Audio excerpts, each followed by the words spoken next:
NSE share trading day 12, smart investing at NSE. So today we'll look at the incoming IPO for Kenya Pipeline, KPC.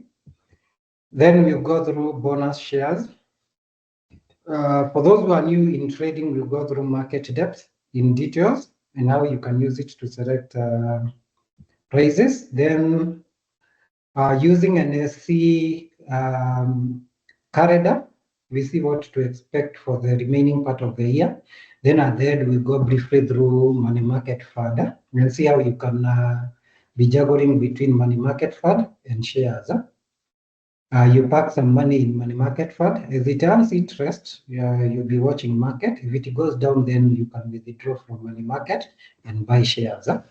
When you sell and maybe you have made profits and market is still high, you can withdraw, put in money market. As you earn interest, you watch the market. When it goes down, you can return back. That's for those who are on short-term trading. For those who are on long-term, you always advise, unless you have made enough gains, it's not advisable to sell. It's always good to hold, because maybe you bought a share at a low price, then you are selling it high, thinking that market may go down. Market these days is driven by demand and supply. So the prices are never predictable. Like tomorrow you can wake up and find prices are going high. For those who are trying to buy Williamson in Kapchorwa, they understand what I mean. You may find you have brought, so you are just pushing prices up, and maybe that's the time you have sold, and you expected market may go down. We are coming to KPC IPO still on the cards. Probably IPO is the correct term. Let me just check. IPO. Yeah, today I want us to go through the process of IPO. I just wanted to confirm maybe there's a typo on my presentation. We are going through the process of IPO, but it is the same thing KPC is going through. Most of the processes I know they could be completed. They are just waiting for approval from Parliament. So confirm on the chat you can hear me, because I want us to go quickly. I'll come to Q&A after we are done. So let's go in. This is the whole process of IPO, but specifically to Kenya Pipeline. For private companies, they don't go through the first three processes. Cabinet, if there is any court issue, first sorted, then Parliament approval. For them, it is existing shareholders who approve for the IPO. That's for private companies, but for any government-owned entity, it starts with the government itself approving that. For Kenya Pipeline, Cabinet gave go ahead, and it was all on the media. Unfortunately, some of I think NGOs and some other individuals, they went to the court to stop the process until all processes are transparent. I think this temporarily halted the process, and I hope the court may lift that if it's not yet done. The next step, if there is no any court case, after cabinet approval, it goes to the Parliament. Parliament are the ones who approve any government entity which is listing at NSE. Once it is approved, that's when now we get to the basic steps now of listing. Again, the first three steps apply to government entities. If it is a private entity, it is existing shareholders who approve. Like Family Bank, they'll be coming to the market, but not through IPO. For them, they are coming through listing through introduction. That will be done very early in the morning, then we start trading. So the company will float the shares as the supply. The same thing that happened with Satrix ETF. But we, the majority clients will be buying directly from the company. So then they provide liquidity, that is supply, and us will provide demand. That is listing through introduction. For IPO, it's different. So it requires, after now Parliament approves, the company now will have advisors. Most of them, they are investment bankers and stockbrokers. There is also lawyers who handle matters, legal issues, and also contractual agreements. And there are auditors to make sure the books are clean. So among the investment bankers, we have nominated transaction advisor. Every IPO have nominated transaction advisor who is an investment bank or a company which is a broker, which is approved to do corporate finance, just to make sure the IPO follows all the rules and it structures the whole deal.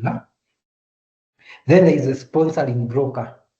This is the lead broker who coordinates investor applications. So they are the ones to coordinate all the other brokers, do training for the IPO application, and make sure all applications are in line. Then there is co-sponsoring brokers. Now it is the other brokers who help now distribute the IPO to all the clients. So we have nominated transaction advisor to lead the whole transaction. Then you have sponsoring broker, and then co-sponsoring brokers. All these are just middlemen between now the company, the regulator, and the investors. Remember, the company cannot go to CMA to seek approvals. So that is the role of nominated transaction advisor. We'll make sure the company abides to the listing rules and also trading rules of NSE. Then sponsoring broker now will coordinate the applications. So the fifth step is now doing due diligence. That is financial and also risk. Remember, every company that is coming in to NSE also always carries its own risk, and also comes with your financial statements. It requires now auditors to check with those accounts to make sure they are correct. They also check the debt levels and any risk that that company may pose to the new investors. And also make sure even the pricing of IPO is correct. Once that is done, then the sponsoring broker and nominated transaction advisor, they will sit down and prepare prospectus. Prospectus is like a documentation of the IPO. It's a manual that will guide what are the processes and what is required, including allocations of which category, because we have retail investors and we have institutional investors. So they prepare that book. It has company history, risks, price, if there is any dividends, shareholding. Then once that is done, it is sent to CMA. Every company that is listed at NSE must go through CMA approval. Without that, it can't register. So CMA will review the manual, that is the prospectus, and approve. Once it is approved, now that's where now the IPO becomes active. At that point, the sponsoring broker, co-sponsoring broker, will work with media, NSE, and other parties to make sure they do investor education. That's where roadshows come in. Yeah? You see on the news now, they start advertising the IPO to the big investors, to the public, and also to the media, just to build that interest. All these processes, as I said, some of them could be running even right now. I know the prospectus could be in process. Due diligence is already done. Sponsoring a nominated transaction advisor, that could already have been done even before. So once the roadshow kicks in, then comes in the pricing and allocation. This is not allocation in terms of the shares each individual will get. No. As I said, we have institutional investors and individuals. This is where now the nominated transaction advisor decides institutional client, how much can they get in total, the highest portion of share. If it is, let's say, for argument's sake, 500 million, that's what is allocated to them. If it is individuals, they are given, let's say, 200 million, that is the total amount they can apply for. Then they say maybe employees can get the balance. So that when brokers are setting up on the broker system, they are able now to categorize each client type and the maximum number of shares they can apply. Why? An institution can decide, I want to apply for the maximum number of shares that are allowed. If there is no that categorization, it means they can take up even the individual portion, which then means that IPO might be oversubscribed, meaning there could be deferreds. It may work against the individual investors. That's why there is that categorization. Institutional clients, this is the maximum they can apply. In total, individual, then if company employees, they are also allowed to apply through IPO, then they are given their portion.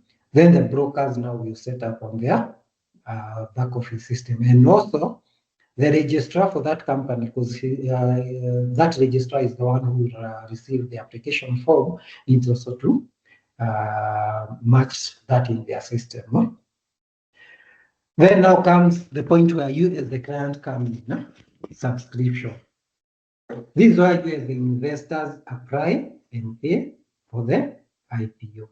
Now from point 1 all the way to 9, as the investors, you are not involved, apart from roadshows.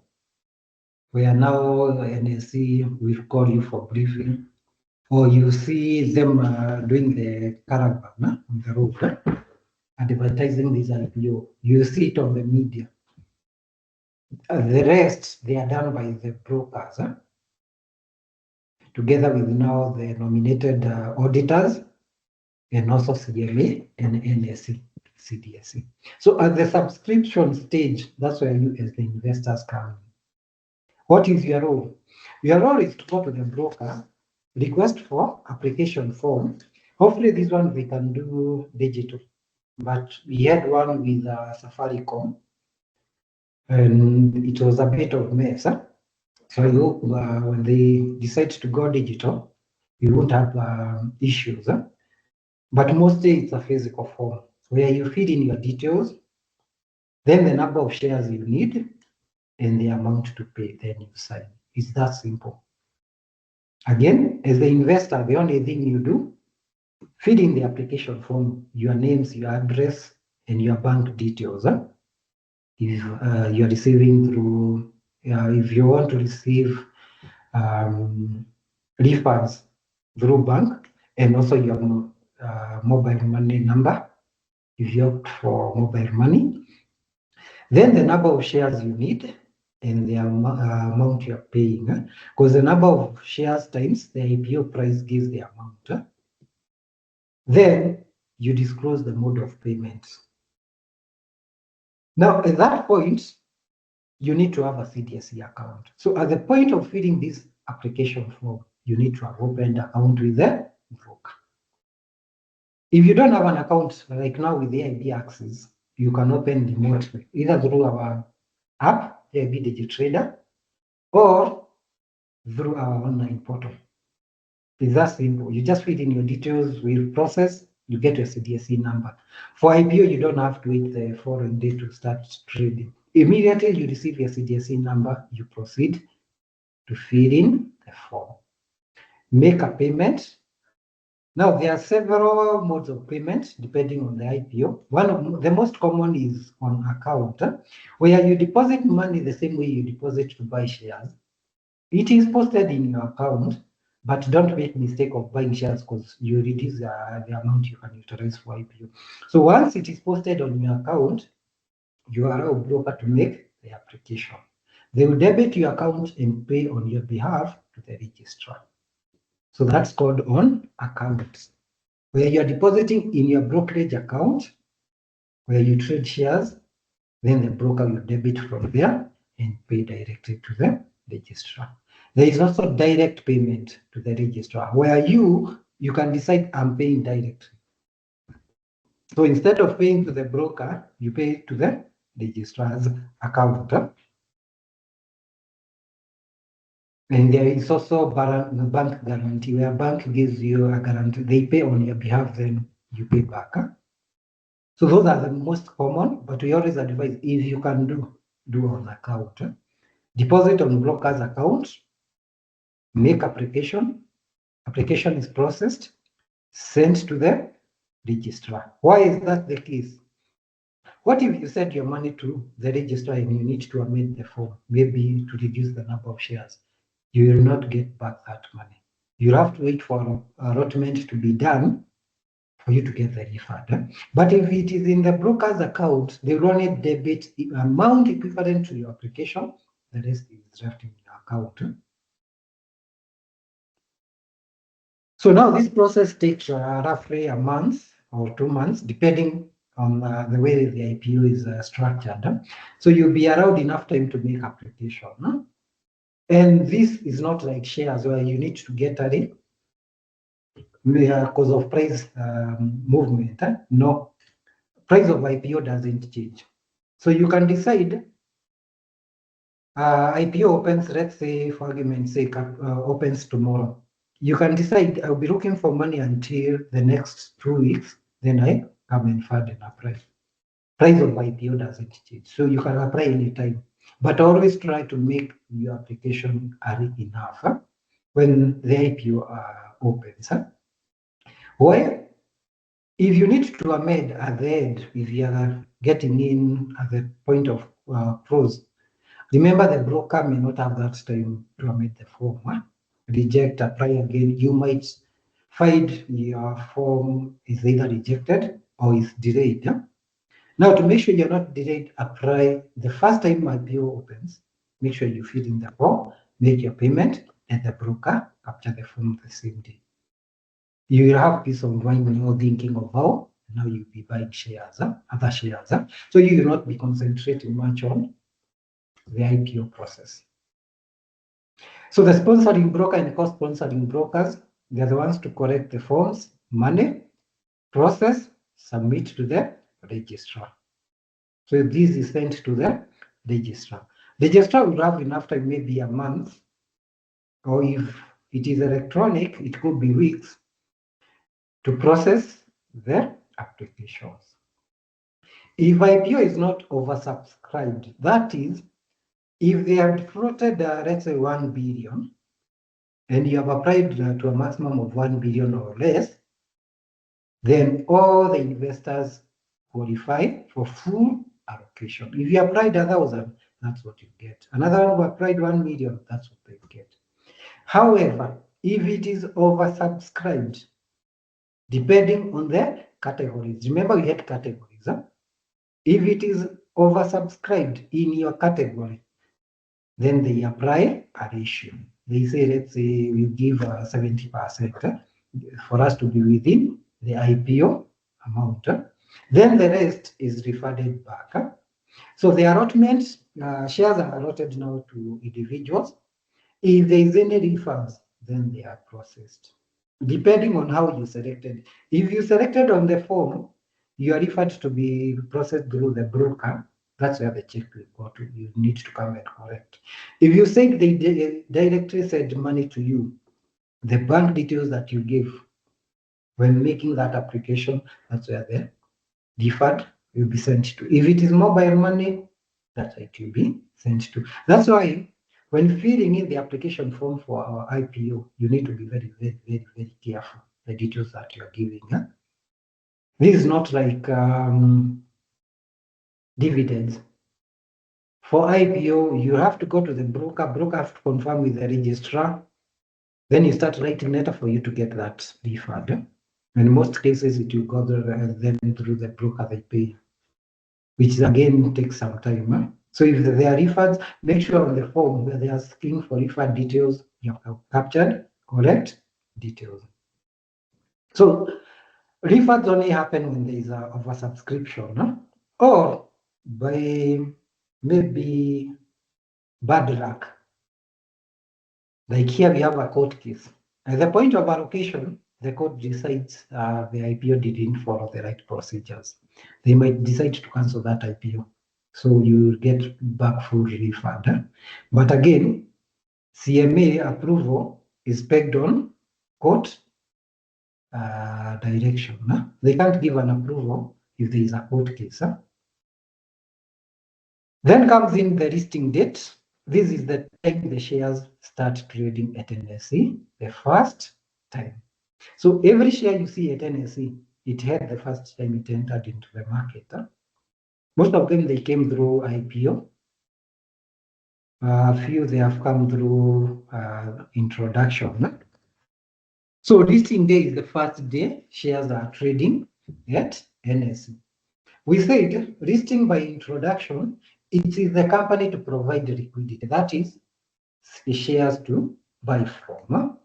For IPO, it is you as the investors who already have shares who provide that liquidity. You applied the IPO maybe at 5 bob. Then at the date of listing, they say it is listing at, let's say, 12 shillings. That is the trading price. You have made a profit of 7. You may decide to sell. So you are providing shares to other investors who want to buy, and they missed during IPO, or there was oversubscription and maybe somebody needed more shares you want to buy. So you sell your portion, they buy from. So in this case, for IPO, when it is listing, it is clients who provide liquidity. And that's why you find IPO shares, they usually have a lot of trading activity even the first day of listing, compared to listing by introduction. Because the company which is doing the listing through introduction is cautious about the price.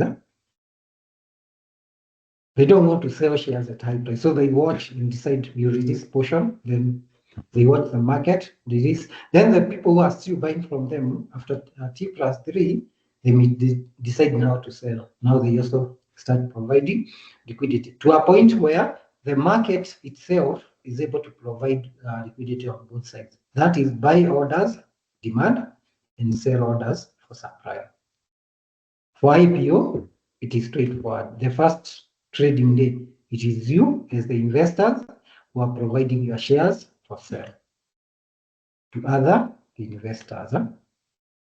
And that's when now company gets into NSE and trading now starts active trading.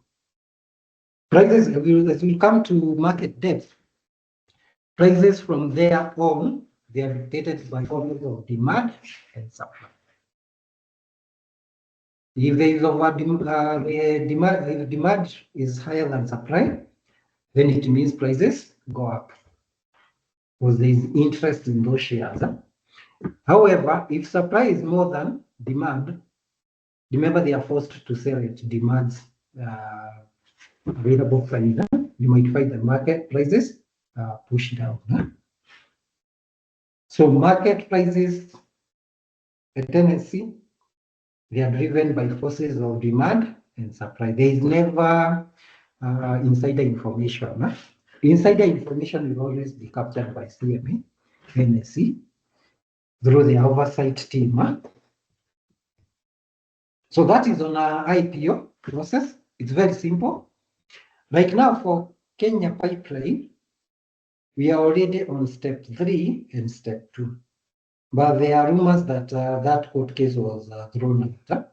So we are only waiting for Parliament approval. They have already started the consultations. It's just them to debate and approve. I know already step 4 is ongoing. Due diligence, these have already been done by the auditors. And I know even CMA have already done an NSE.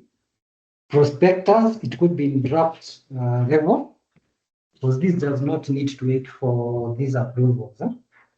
Actually, when approvals are being done, all these processes, they run together.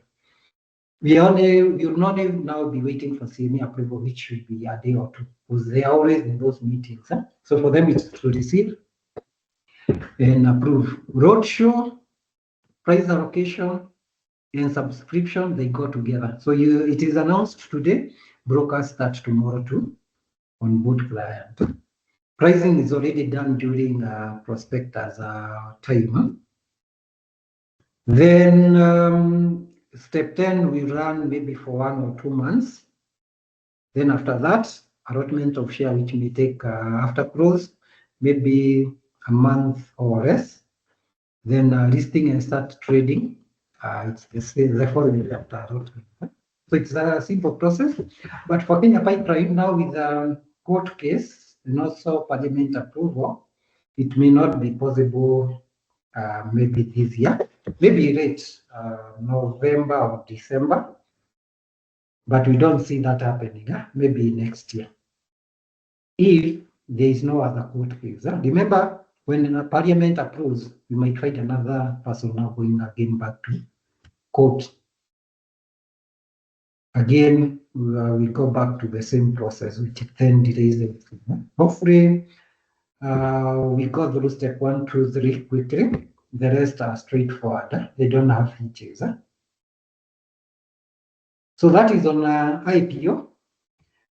So what then should you look for before applying for an IPO? We have had Kengen, Safaricom, Kenya Re IPOs. And I know Safaricom may have affected most of us because of price fluctuation after IPO. Then it picked up, and also referred, and also Kenya Re. So you need to check one, company health. It's the most important, even when you're buying shares. Always check company health in terms of its financials and also growth potential. Are they making profits? If they are not making profits, how is their debt level? Is it manageable? What is their liability against assets? Remember, if they are closed down, they will sell assets to settle their liabilities, starting with debtors. Then they come to settle other liabilities before they come to pay you as a shareholder. So you don't want to risk in a company where liability is more than assets. Also, where a company is riddled by huge debts, which are not easy to pay. But for Kenya Pipeline, I think one of the reasons they are coming in is to settle their debts and also expansion. But that will be clear when prospectus is out. It will dictate what they want to do with that money.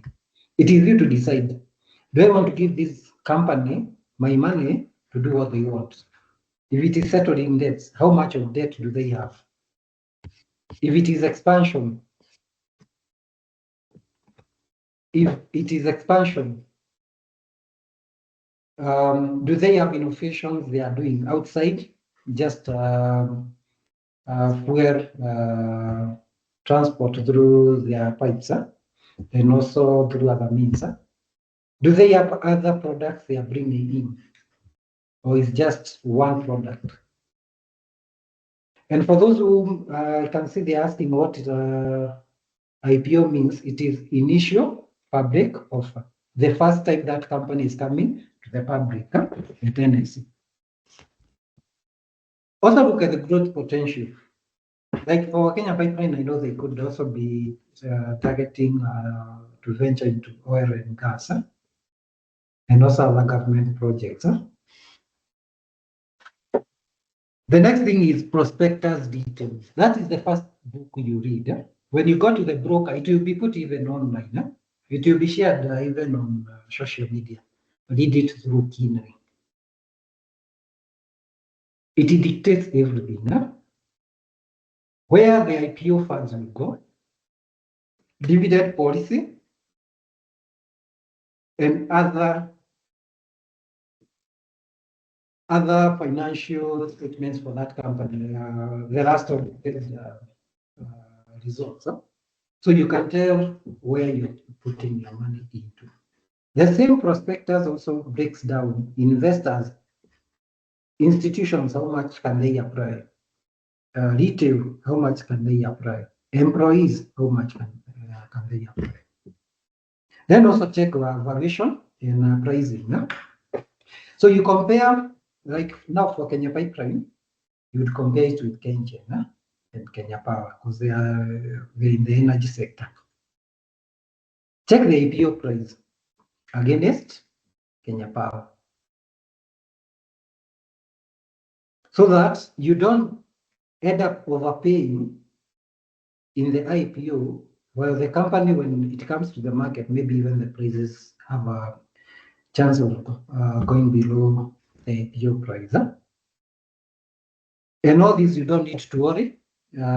Research team, they always do this with their daily reports. There is one daily market watch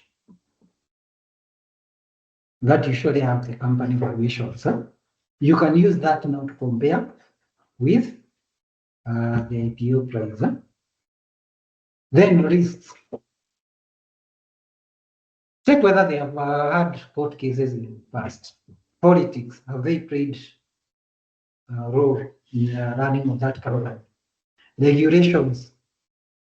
You check where are they regulated? Who is the regulator? Because these are things that will come to affect you in long term. Remember, this is a government entity listing to allow public to get in for the first time. That's why it's called initial public offer. Allowing public for the first time. You're giving them that offer to buy ownership of that company. For those who are new in investing, when you buy shares, you are buying ownership of that company. So when you're getting into this IPO, you're becoming a shareholder of Kenya Pipeline. If company is affected, you're also affected. Remember, it's money you give to that company to invest in their projects or pay their debts. In return, this company is supposed to give you something. Either in future price will go up, you make money through capital gains, or if they are making profits every year, they can decide to be giving dividends. That's why dividend policy is very important. If they have court cases, their politics, they're affected by regulations, that will impact on their profits, meaning it affects dividend. Directly, that will affect their price, meaning price will go down, capital gains. So that's why it's very important to check some of these things. You don't end up in a company that will be in courts now and then, because CMA will end up suspending that company. Then always check the liquidity. How easy is it to sell this share? Again, comparing with peers, how do they perform in the market? That can tell you, do people buy or sell within that sector? Like a good example, before one share, Kapchorwa and Williamson T, they were for the elites. You could get in the market and there is no supply or even demand. But after one share, now everybody can buy. You need to check some of those things. You don't end up with a share that when you want to sell, there is no supply. Now there is no demand.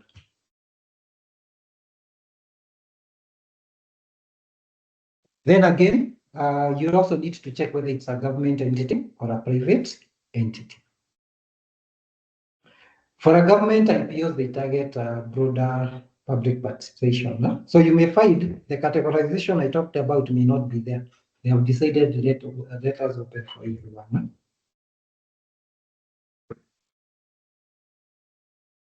Then you also need to decide whether you are long-term or short-term.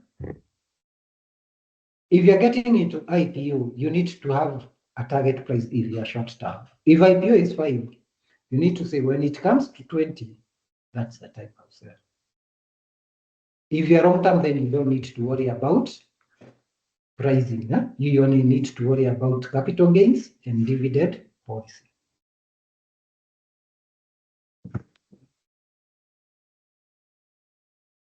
So this is just a comparison between government IPO, that is government entities, and private IPOs, like Safaricom. I would have wished if Family Bank also did an IPO, because then it would be easier now to compare. In terms of objective, government is looking to raise funds for the government and also involve the normal mwananchi in running that company. For most of our private companies, it's mostly to raise capital to run the business or maybe to fund a project, or if they have debts, to repay those debts. For the government side, remember they usually don't disclose the debts to the public that easily. So they might say we are paying maybe for a project, but how portion of that money goes to pay debts? That's why prospectus is very important. And I think that's why this IPO had that hiccup with the court case. They did not disclose what they are doing with the money. In terms of pricing, you find on the government IPOs, it is usually raw, just to attract mass. For private companies, it's based on the company valuation. No? In terms of access, government IPOs, they mostly target retailers. That's why you find it may not have that categorization, but private IPOs, their focus is usually on institutional. So you find institutional category has been given higher amount than retail. Then in terms of oversight, in terms of government, there is involvement of cabinet and parliament for approval.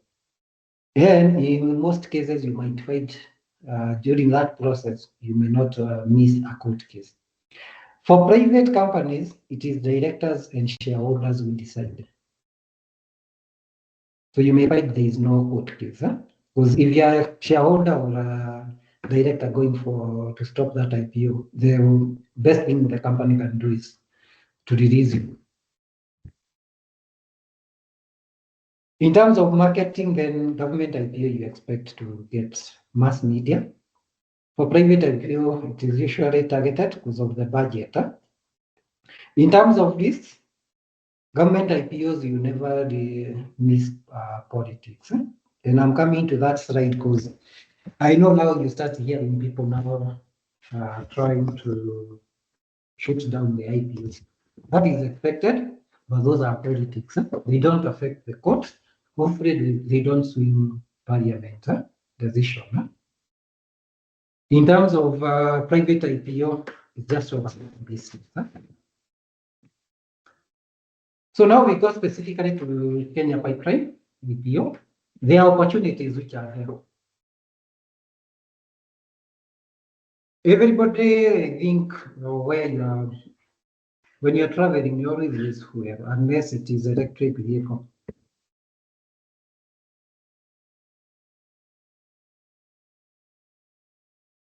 So you expect this company to be a stable company because of that steady demand for fuel. But again, we are moving through with the technology. We are headed to electric vehicles. Hopefully, these will not have an impact on Kenya Pipeline. And that's why they are diversifying to other areas. Then there could be chances of dividends. Because then when it is, it could still be a profitable company. And its IPO price might be lower, which is affordable to everyone. Then any company with government backing, it is usually stable. Because government will always bail that company if there is any issue. Then in terms of liquidity, when it is in the market, you find there will be many buyers and sellers because of now, local mwananchi.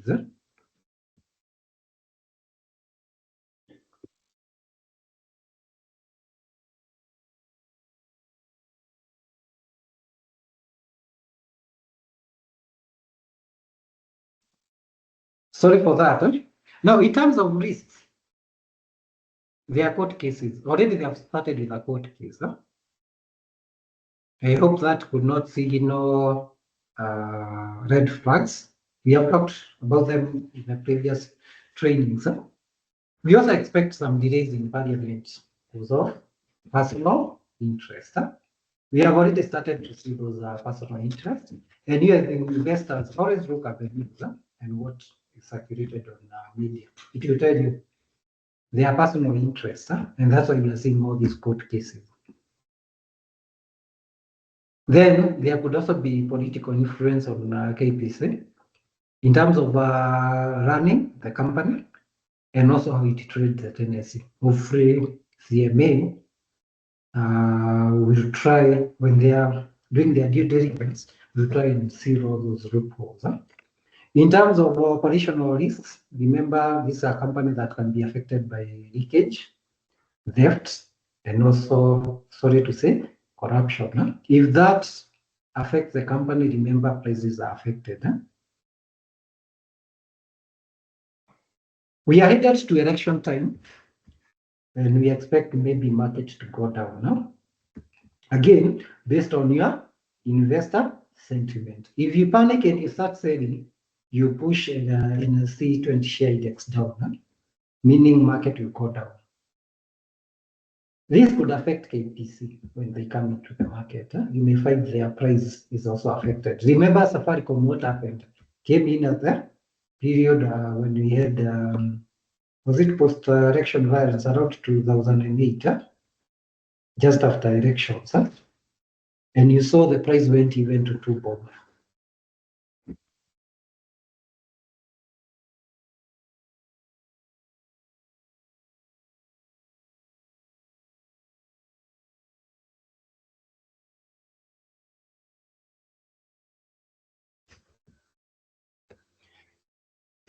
So you saw during Safaricom IPO, there was a time Safaricom went to 2 bob because that time market was down. Those people who panicked, they sold at arrows. Those who didn't panic, right now they are reaping their benefits. So even for Kenya Pipeline, even if it is affected during election, and we hope this time we have election like the one we had, was it in 2002, when the former late president, Mr. Kibaki, was taking over. It was very easy when that time companies and even investors were streaming in. That time market would have done very well.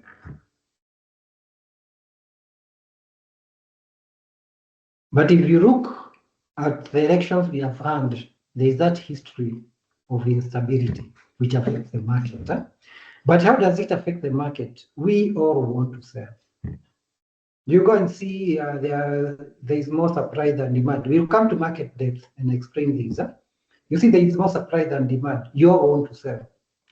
Forgetting these could be foreigners who are trying to get their money out before they're affected by elections. So we join in that song. We push the prices down. Hopefully, NSE can start that campaign every time there's election to tell people not to sell shares out of panic. Because there's nothing happens. We can't close the market, it will still be there. Companies are still running. So why would then prices go down? It's because of that fear. If investors know their fear is the one that is driving the market down, we'd have a stable market even if there are politics out there. Then for KPC, we could have oversupply of shares, which may dilute short-term prices. After IPO, we all want again to sell. A good example, Kapchorwa and Williamson T. If I log in when I'm going to the market depth VC, already demand have dropped supply. You can see one side there is demand, there is no supply on the other side. Why? Because people want to buy because of bonus. So they came in and dropped the top price. So you can't pay another price. You're subjected to demand price. When market opens tomorrow, it will open with today's closing price, meaning what? The top price is still the opening price. You're subjected to 10%. Again, you're pushing prices up. So when you're selling again, you come and broke demand. Remember, they can see you have broke the lowest price. They know the next thing, prices go down. They will hold their money. So you will continue pushing the prices down, down, down, until where they feel it's time to enter. So when Kenya Pipeline comes in and it is listed, don't be tempted to sell because others are selling. Sell because you have made profit. Again, as I said, we are going to campaign in election period, and that may have effect on KPC IPO. One of them is delayed approvals. Parliament have done, cabinet have done their part. We are in the parliament. This is not something that should take more than a day to approve. They only need to sit, read through the documentation. I know they already have a copy of prospectus, and they approve. But again, political issues. Each party want to be seen. We are controlling this. Eventually, throw it out or delay that process. Already we have court cases. And interestingly enough, it's civil servants. Civil, what are they called? Not civil servants. I'm forgetting that name. Civil groups. They're the ones who have gone to the court. But again, who funds them? It's the same people we expect to approve in the parliament. Just to delay this process. Maybe because of personal interest. Hopefully the court can take public interest and allow this IPO to continue. Then promises. Again, we are going to election time. People will come and promise you things about this IPO. Wider allocation based on your geolocation. But can that happen? CMA cannot allow that. Then some buyers, some of the people who want to buy, they may say, let me wait and see where the market is. Remember now, you are reducing liquidity in the market. Or when it is listed, there are people who decide I will not sell just to see effects of election. So you may find during election time, there is no supply for these shares or even demand. Some don't want to sell, some don't want to buy. Then market sentiment. But this should be a short term. Elections come and go. And we expect that to affect NSE. But that might also have effect on IPO. But I hope NSE during their roadshow, they'll take much of their time to train investors. So then how then do you react? First of all, don't rush. Wait for the prospectus. Read it, know the pricing before committing. Then check allocation rules. How much have been allocated for retail?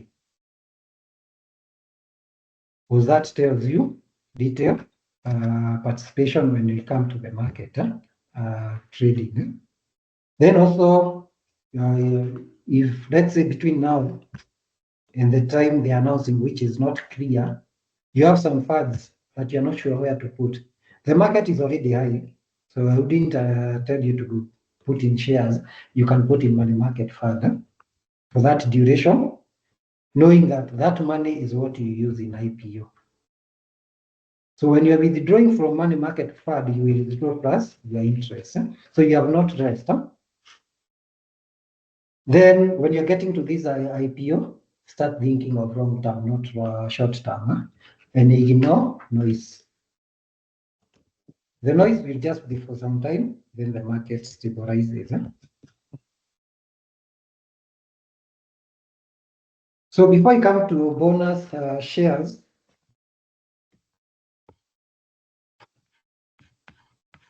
let me see. There are many questions. Let me go through the presentation, then I'll come to Q&A. And if you have any question, remember to put on the chat. Let's go to bonus shares. We have gone through this in the previous trainings, but I want to go into details today because we already have two stocks which are given bonus, Williamson and Capture. So what is the bonus shares? Bonus shares are extra shares that company gives to the existing shareholders for free. Company makes profit. Instead of sharing that profit in form of cash, which is dividend in form of cash, they decide let's convert into shares, then that money we can reinvest in the company. So bonus shares profits made by the company. Instead of giving it in cash, they decide let's give them extra shares, but reinvest this dividend, this cash. It could be a ratio of 1 to 10, meaning for every 1 share, you get 10 more shares. Now we come to Williamson and Captoro, they are saying 1 to 1. Meaning for every 1 share you have, you get another 1 extra. So it's like you're getting double what you have. You have not paid any cash to buy those shares. You have received them for free. So it increases your number of shares. So if you had like 100 Captoro and you hold up to 13th October, because that is the book closure date, on 14, between 14th and 17th, that's when they are rolling the shares in your CDSE account, you'll get extra 100. So in total, you get 200 shares. Price may readjust downward, but not with half. It will still depend with market forces. When market improves and maybe goes to the current price, remember their shares you got for free. Those ones you can decide to sell and take capital gains. But again, these are company giving dividends. So you got free shares, which will give you free dividend. So again, come back, buy more shares. So I hope that is clear on bonus shares. Free shares given to existing shareholders, as long as you have the shares on book closure, like for now is on 13th October. So the shares you have on 13th October close of business, you just multiply by 2 because it is 1 to 1. For every 1 share, you get 1 more. You have not paid any cash. If you don't have those shares, you can buy now, between now and including 13th October, which is book closure. So meaning the shares that now you have on 13th is what qualify for dividend. Now the mistake Captoro and Williamson did is to split dividend from bonus shares. Most people, when they received dividend, they sold their shares. And most of them sold because for bonus shares, they had said subject to approval. Then after 1 month, it was approved by the CMA. So now they are trying to buy. Now you are buying at a higher price. Try to chase bonus. And that's why you're seeing, I will log into the portal to show you what I mean with demand blocking supply. That's why you find now people are rushing to buy, they block the market. So why then company issues bonus shares? First of all, to reward their shareholders without paying cash dividend. Then to preserve cash. Instead of paying it to you, that money still circulates within its operations. Then boost liquidity. That is increased number of shares. Like Williamson and Captoro, as I said, initially they were for elite investors. But now with everybody getting access through 1 share rule, they need to have that liquidity. That is buy orders and sell orders. So if they give more shares, it means their people will be willing to sell. So they will always be supply. So basically they will be buy orders and sell orders, boosting liquidity for this share. Again, boosting its pricing in the market. Then also to improve market appeal. Because now after bonus, as I said, price may go down, but don't expect it to go with huge difference. And even if it goes by half, again, market will correct. So when prices go down again, it allows everybody now to buy. Then it's also signals confidence because this company, which have already made profit, then instead of giving dividend in form of cash, they decide let's reinvest. Now they are growing their company, but still rewarding you as a shareholder. So effect of bonus on ownership and also price. In terms of shareholding, there is no dilution of ownership in terms of percentage.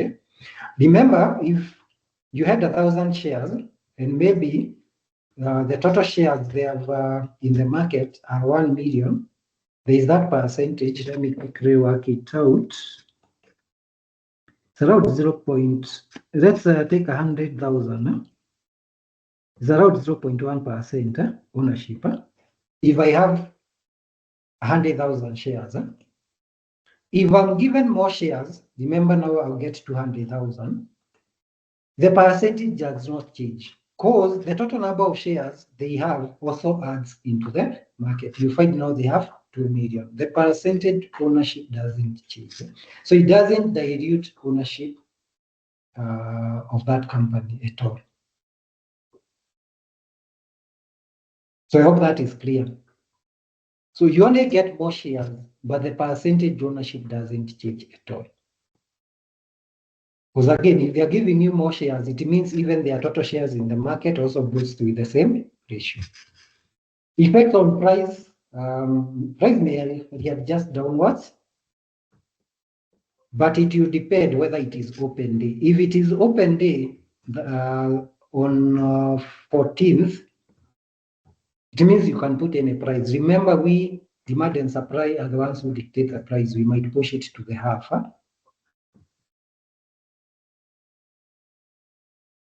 So there may be some changes in price, but not that significant, especially for these. We don't expect that significant drop, but if there is, these are shares which they adjust later.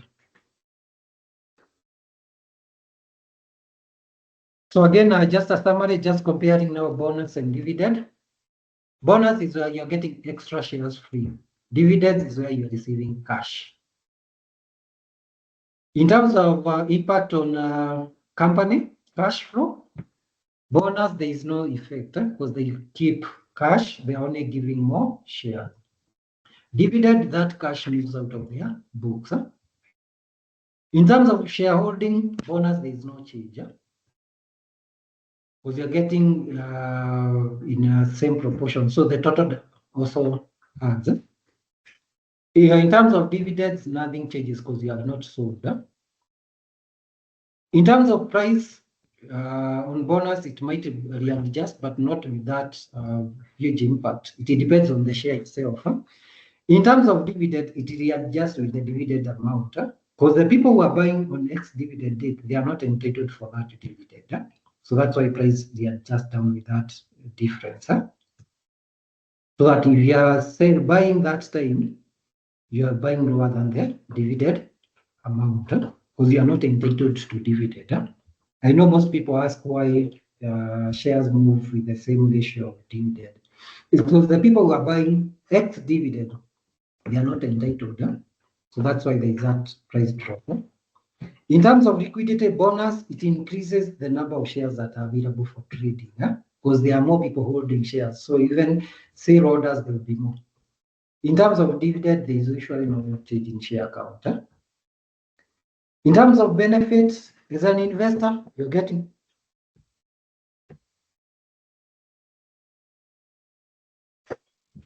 in terms of benefits, bonus shares, you're getting more shares,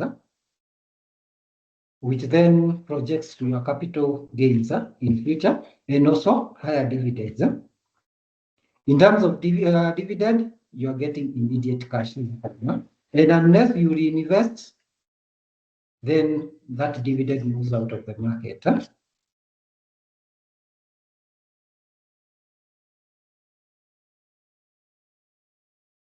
In terms of WTK bonus, I didn't say it is 1 to 10. This is the example on the presentation. I think I clarified for Williamson and Kapchorwa, their dividend is 1 to 1. So for every one share, you're getting an extra one. This is just an example. It is here. Where is it? It's here. So that it is clear when I'm explaining. So Williamson, I'm coming to that. I actually want to log into the portal. I show you the effect now of the bonus on the market.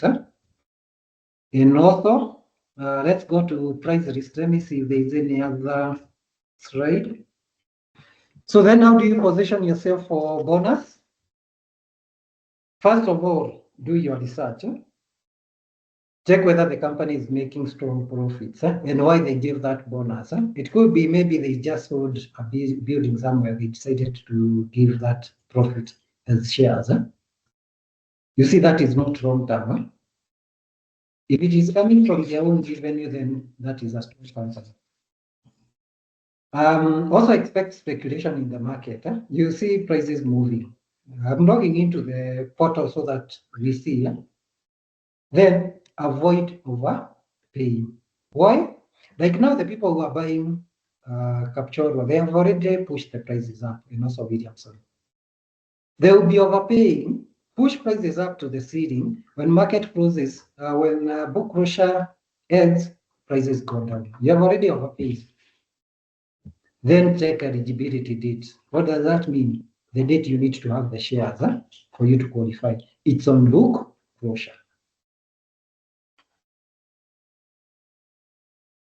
So before announcement, those are the things you check.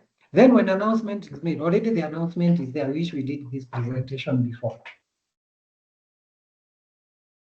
Always check share price.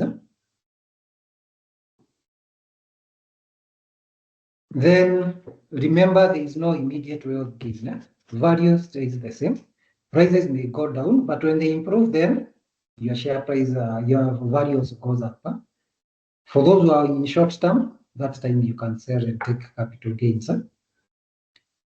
Bonuses, they usually help long-term investors because of dividends. Then it also boosts liquidity.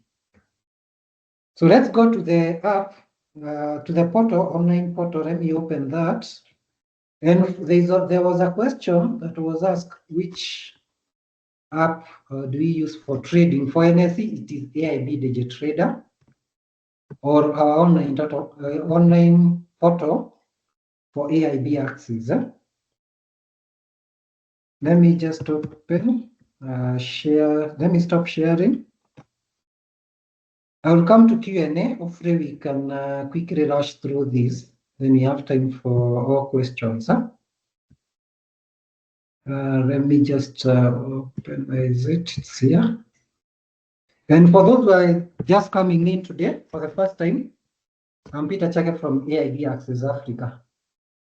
We are at Westlands. That's our website. So you can get AIB DigiTrader on Play Store or App Store. You just search for AIB DigiTrader, or from our website you can get from trading, then AIB DigiTrader app. The links are there where you can download. So I want us to first go to price lists. This for that, yes, that is yesterday. If you scroll down on NSE price list, at the corporate actions, that's where the declarations are done. The last two are the ones I want us to, actually, the two at the bottom, the second last and the third last are the ones I want us to check on. Capture T, they announced their bonus of 1 to 1. That's why I said the one on the presentation, 1 to 10, was just an example. For Capture is for every one share, you're getting one more share. So if you have 50, you get another 50. That is 100. Book closure was confirmed to be 13th October. So the total shares you have on 13th October is what qualifies. So if you have shares you don't sell, just hold. Don't be tempted by price movement to sell, unless you are a short-term trader. You can continue buying up to and including 13th October. If you don't have, you can start now up to and including 13th October. The total shares you have on 13th October is what you'll qualify for bonus. And the date of crediting, here they are saying subject to approval, it is between 14th and 17th. That's when they will balance. So most likely it will be done because 17th is on a Friday, 18th and 19th, it should be around 20th or 21st. That's when you see those shares on your CDSE account. Williamson T, the same thing, 1-to-1. For every one share you own, you get one more. Again, book closure, 13th October. So let me log into our online portal. Now we see the effect of bonus shares on trading. Again, to access I want to use our online portal for today because of juggling between the app and presentation. So to access it, you just go to trading, then online trading. The same login for the app is what you use for the portal. It's not any different. Let me just log in. Let me put my credentials. Maybe quickly before I put password, let me go through account opening quickly for those who are new. If you want to open account with us, you don't need to fill in manual forms. On this screen, you just go to open your trading account. If you're on the app, you skip the first screen that has login and sign up, or you click login, it will take you to the next screen where you see now this screen with open new trading account. You just click on that. You feed in your KYC details. Make sure they are correct and they are as per your ID. You submit to us, so you go through the whole process to the end. It's only that I don't want to go through it because of time. At the end, there's somewhere it asks you for attachments for KYC documents. They are optional, but if you can attach, they help you in future when you want to update accounts. You might not be required to provide some of them. You submit, give us some time, we validate, you get your CDSE account. For those who have not received, we have had a lot of backlog. I will share my WhatsApp number. You can reach out to me. I will be happy to help you get your account opened. So let's go. Let me log in. I want to log in, then we go quickly through, because the next two presentations, they will rely on what we will go through here.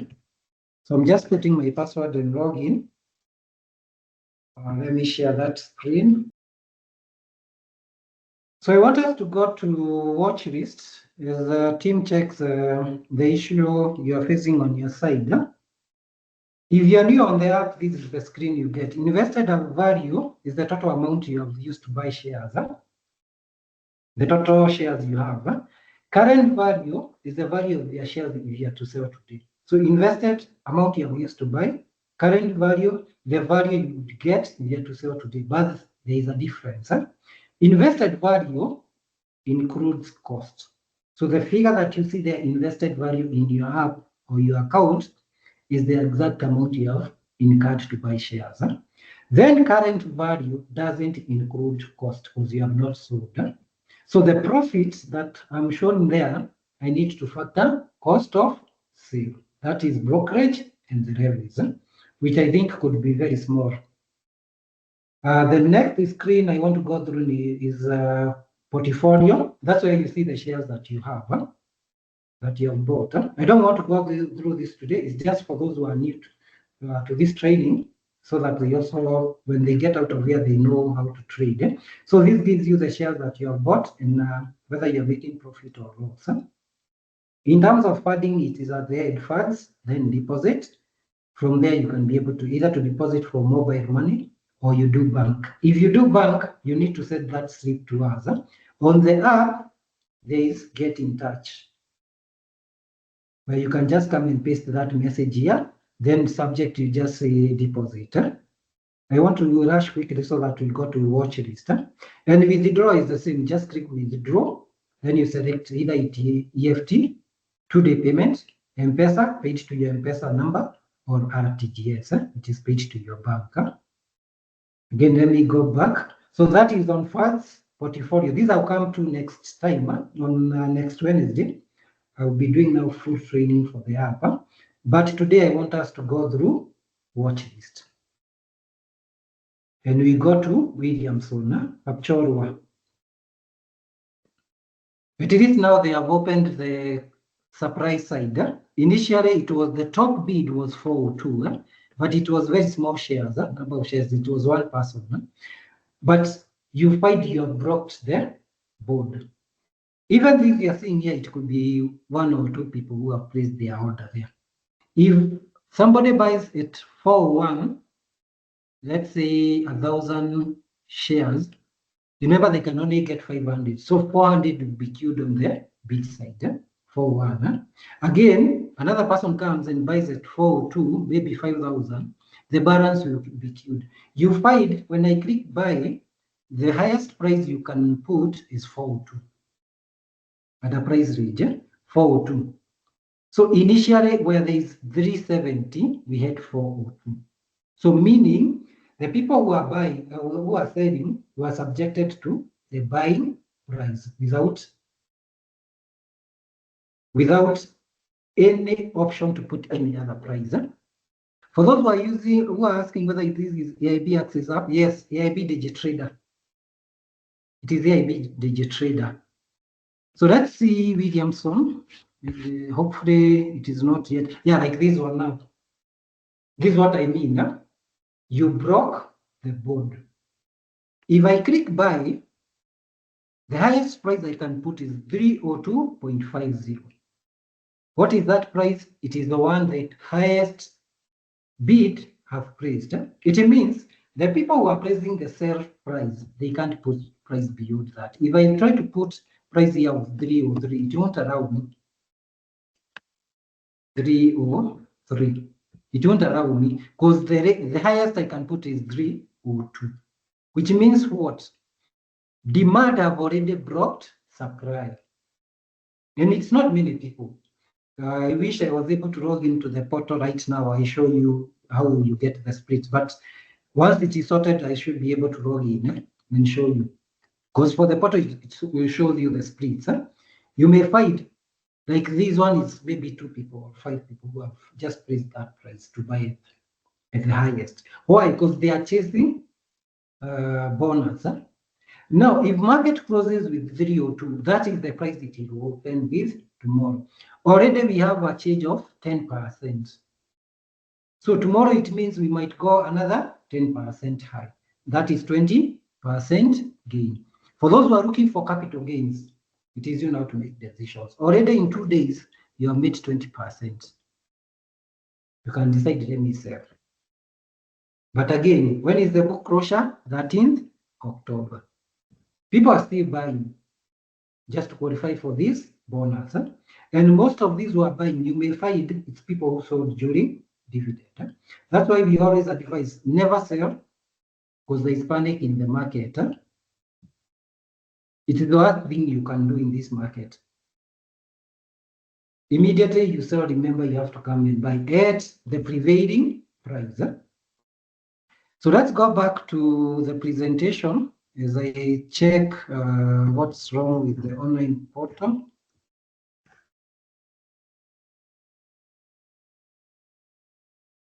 Let me just try and see, because I would want you to see that split, how it works. Let me see, this time it will open. Yeah, it has opened. For those people who are not able to log in, you can confirm on your side. Let me just share screen. So we went on the app, now we go to the portal. And please don't use my referral code if you're opening an account. If you use this referral code, I'll be penalized. I'm not supposed to earn. This referral code means if you open using, if somebody opens account using your referral code, the commission we charge them for 1 year will be sharing with you 50%, posted every start of the month. So like now, earnings for September were posted today for those people who have already referred their friends. So every month, if there is somebody who have traded previous month, you get that portion. In total, it is posted as a total, not as a single figure. But I'll go through this next Wednesday.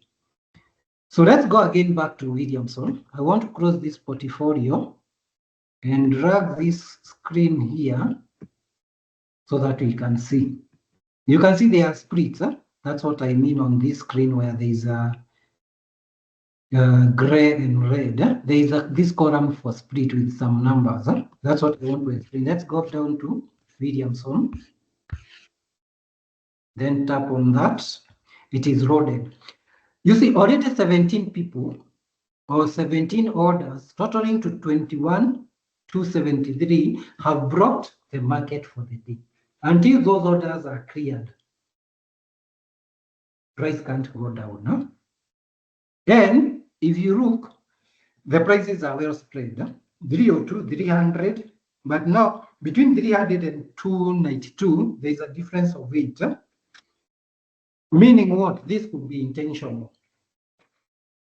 Because that gap of 8 between 300 and 292 is very huge. I would expect to see some other orders, or even the people who are at 300 trying to push the prices down.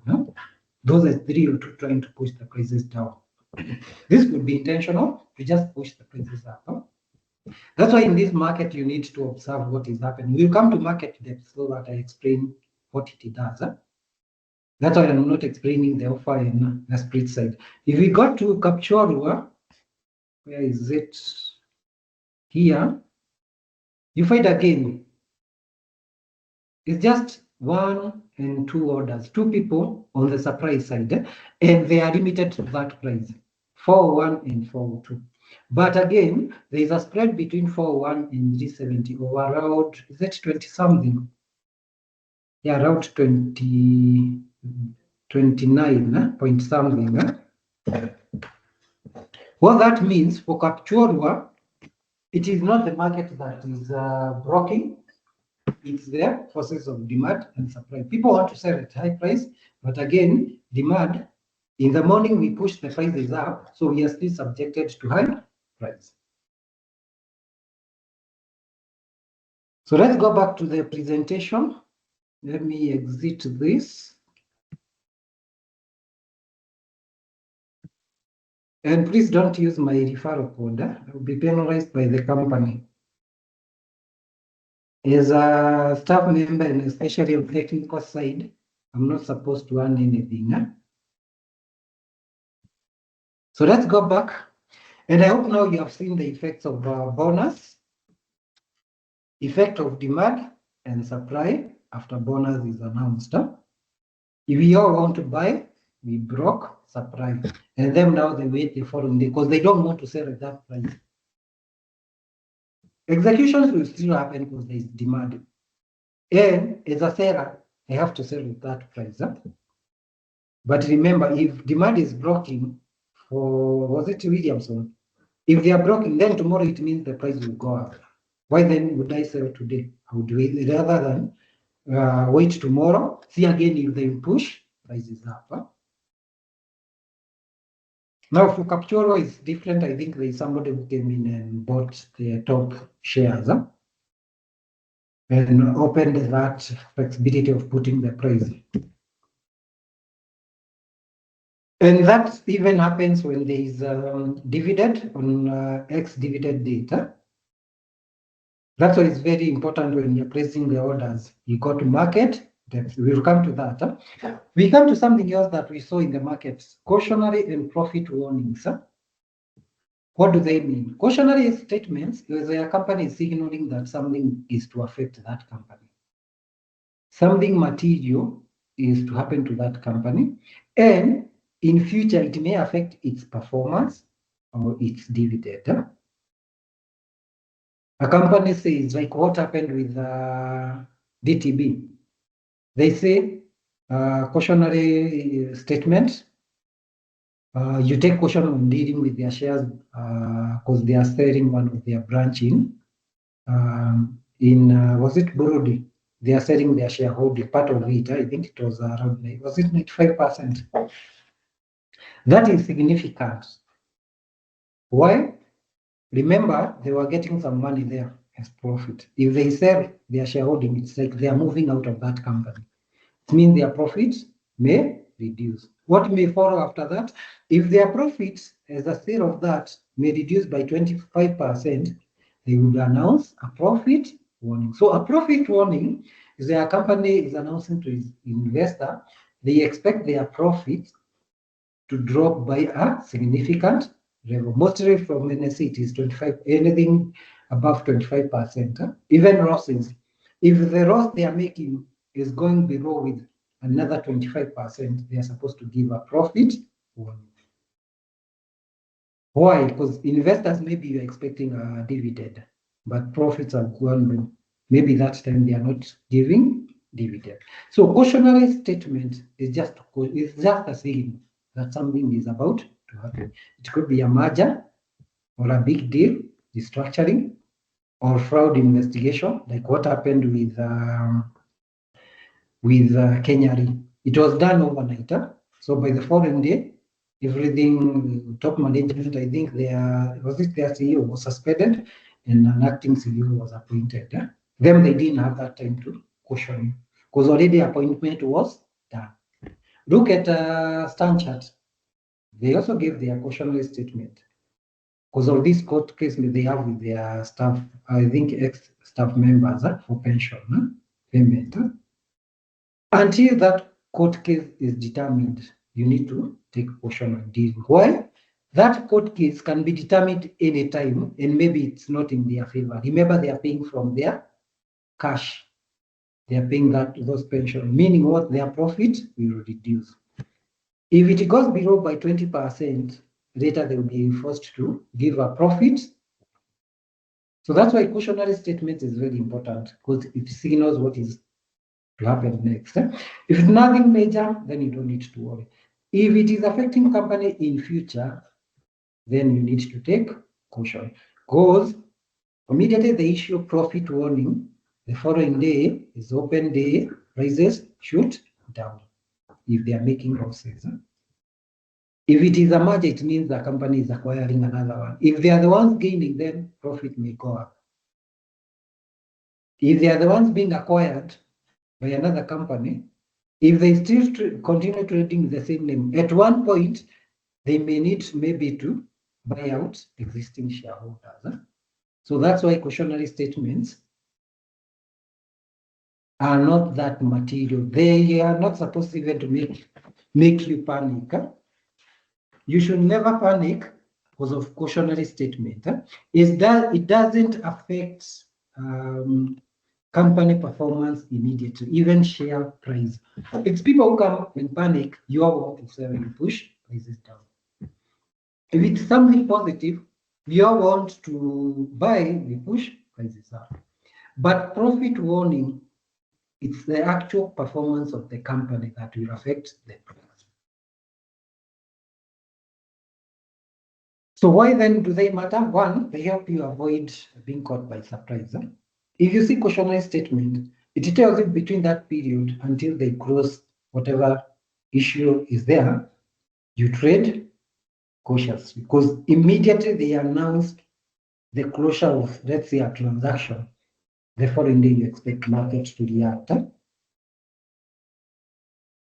They also affect sentiments, and usually price will react immediately.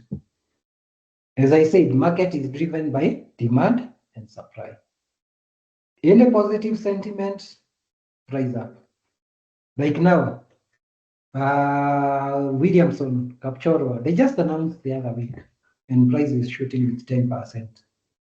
We also expect it to go above with another 10%. If they go with another 10%, within 3 days, you have made a 30% gain. This you can't even get on, even on money market fund, you can't get within 3 days 30%.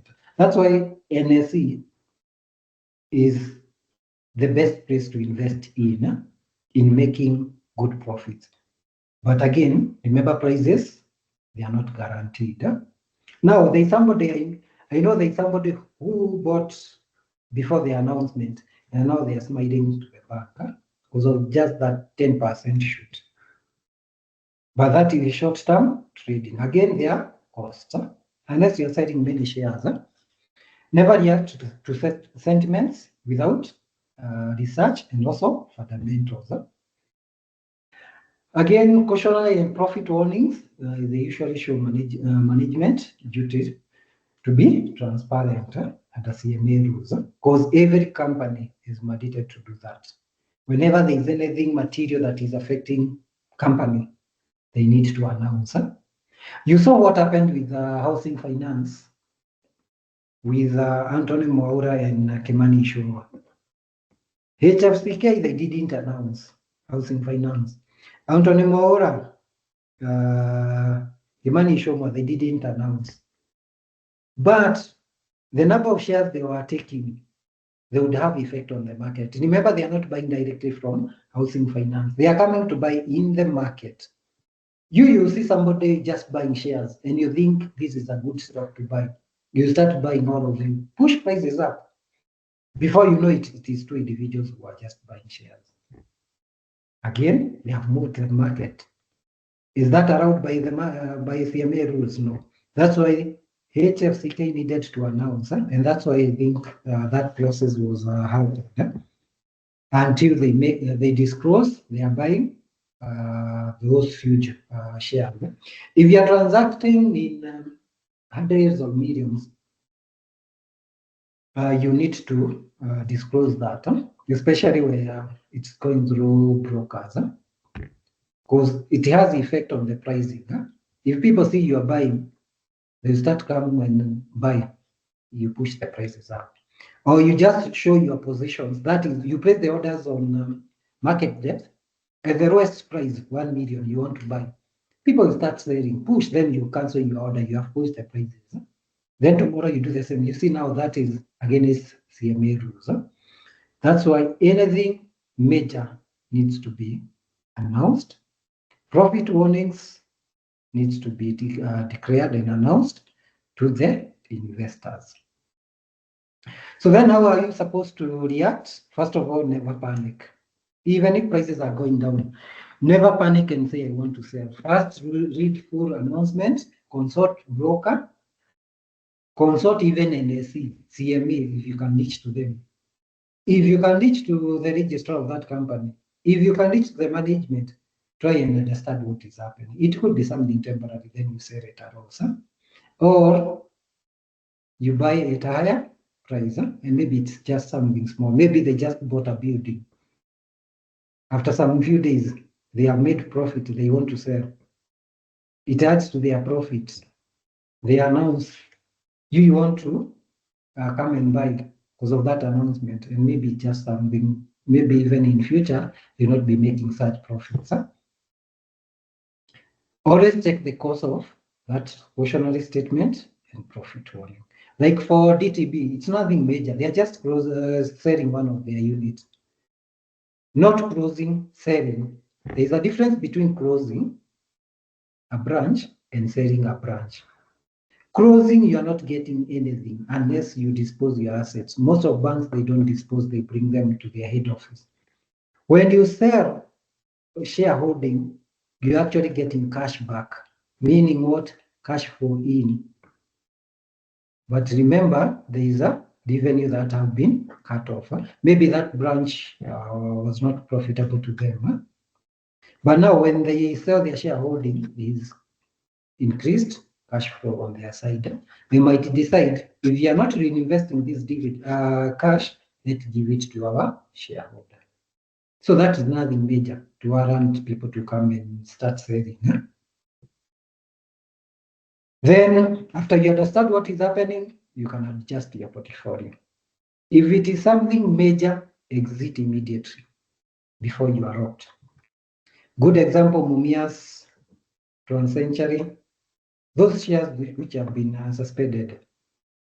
If we got those signals early, and maybe that time we had people who were training us how to look at those signals, then you'd have sold, even if you sell at a loss, then you come and buy a dividend stock, then use that dividend stock to regain your losses by buying more dividend stocks.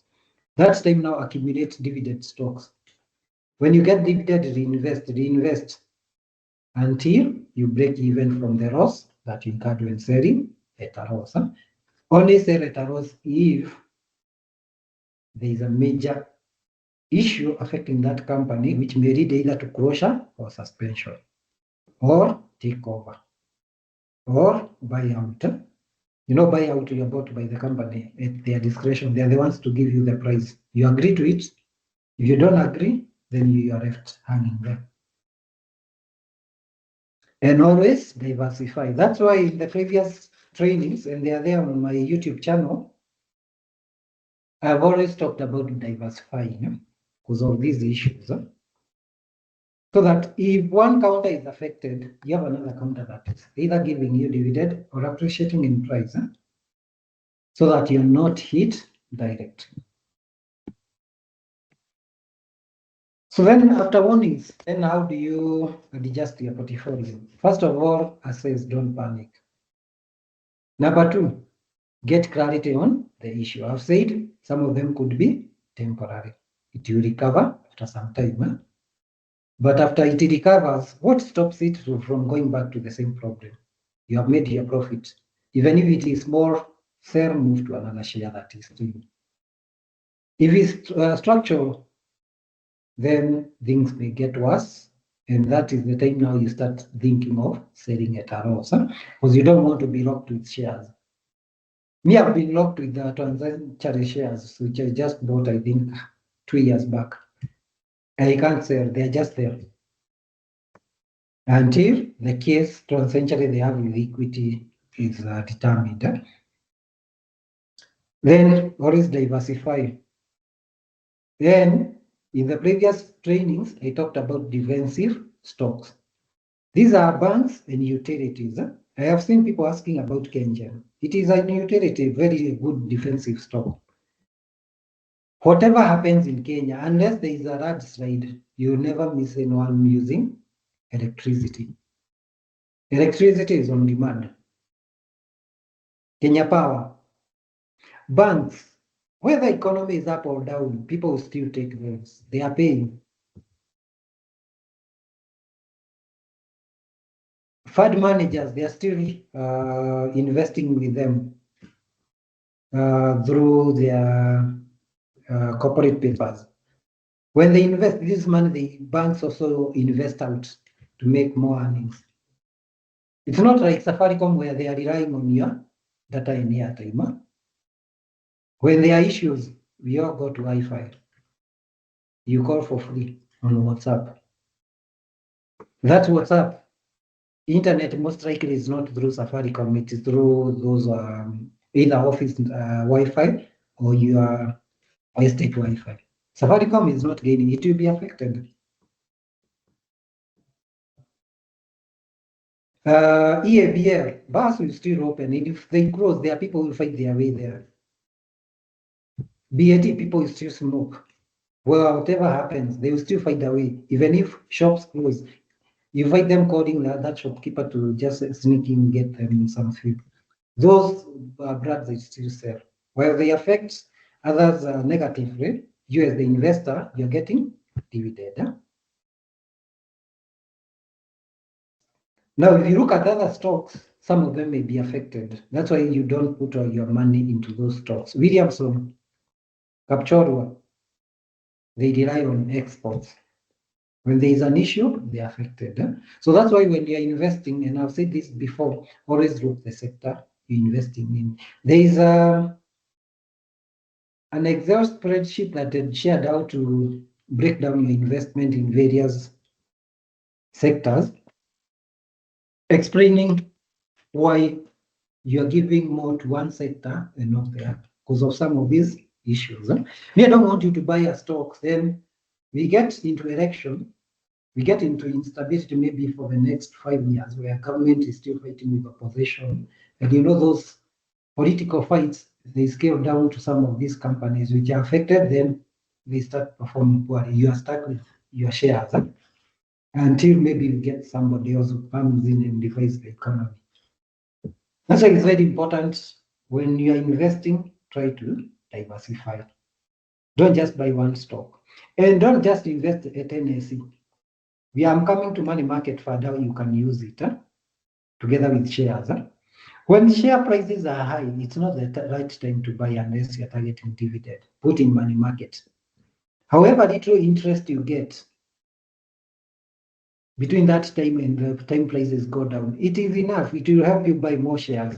When prices go down and you're targeting a money market fund that have quick withdrawal process. Because you don't want prices go down now and you'll get your money after 1 week. Maybe that time market have decorrected. So look for money market fund which allows you easy access to your money with low fees. Put your money there. Prices are high, put some money, not all of it. When market is up, you can be buying those which are giving dividends. But a huge majority of it put in money market fund. When market goes down, withdraw from money market fund immediately together with interest buy shares. The next time you have cash, maybe market have again gone up, put in money market fund, watch the market. That time your money is still earning. And when you buy shares and market goes up, you are still earning from the interest you earn from money market fund. For both, there is coupons that are paid within 6 months, most of them. So you'll have to wait for 6 months to get coupon. That's why I always advocate for money market fund. But if you're looking at higher returns, both sometimes they give higher returns, but then you have to wait for them 6 months, and it requires huge amount of money. Like from 1 million and above, you can make good money with bonds. It's not like money market fund. Money market fund, remember, most of them they are doing daily interest, and most of them, again, always check whether they are compounding daily. That is, the amount you have earned today interest will earn another interest tomorrow. Because some maybe you would earn interest today, but this interest is not allowed to be rolled the following day and earn another interest. So in money market fund, you're also compounding. So look for a money market fund that has compounding effect, where the interest earned today is eligible to earn another interest tomorrow, plus the principal of today. So the principal plus interest of today earns interest tomorrow. Now the principal of today plus interest of today plus interest of tomorrow, because now it forms the principal of tomorrow, should earn you interest the following day. That way, that money market fund is helping you. Then rebalance for stability. Reduce exposure from high risky stocks. And always have some cash. And cash here is not in form of cash. Somewhere you can access that money immediately. Maybe if you have a core account, you can do that. Or M-Pesa, if there is an investment platform that allows you to invest and withdraw anytime, I'm sure you can do that with some interest. KCB M-Pesa, you can do that. So that when market goes down, you can access your funds together with the interest, buy shares. Now leave the shares there. When you get new cash, if market is still up that time, play around with money market fund, and now those M-Pesa apps, when it is down, come and buy. But it does not mean when market is up, you can't buy. Dividend stocks, as long as you have money, put my money there. Because you gain through dividends. And always be on the lookout for opportunities. Sometimes warnings, they make people panic. Push prices down, that is your time to get in. We are going to election, people will panic. You don't panic. Actually, have some safe cash somewhere. When people are panicking to sell, when foreigners are panicking to sell, buy. When they are coming to buy back after elections, capital gains. And again, if prices are still high and you believe in long-term fundamentals, that is performance of that company in future, you can buy when it is at discount.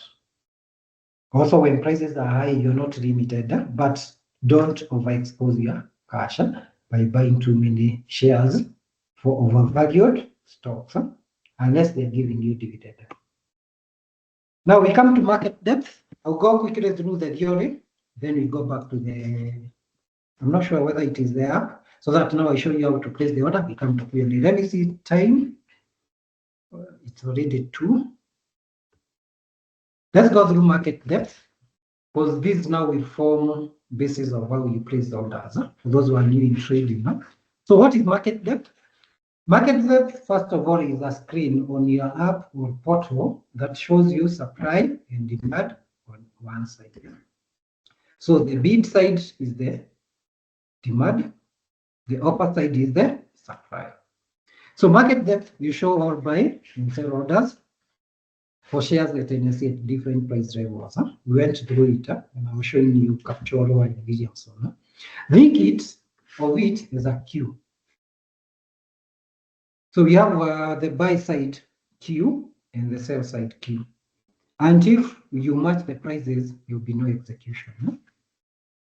So you line up with your own prices and sellers with their own prices. In NSE, it is best price first orders first. So best price first orders first for an execution to happen. So if you're on the buy side, the top queue,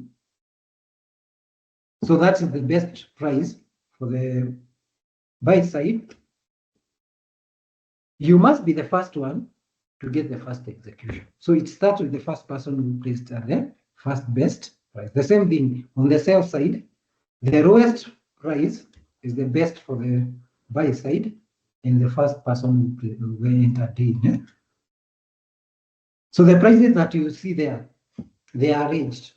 On the buy side is from the highest to the lowest.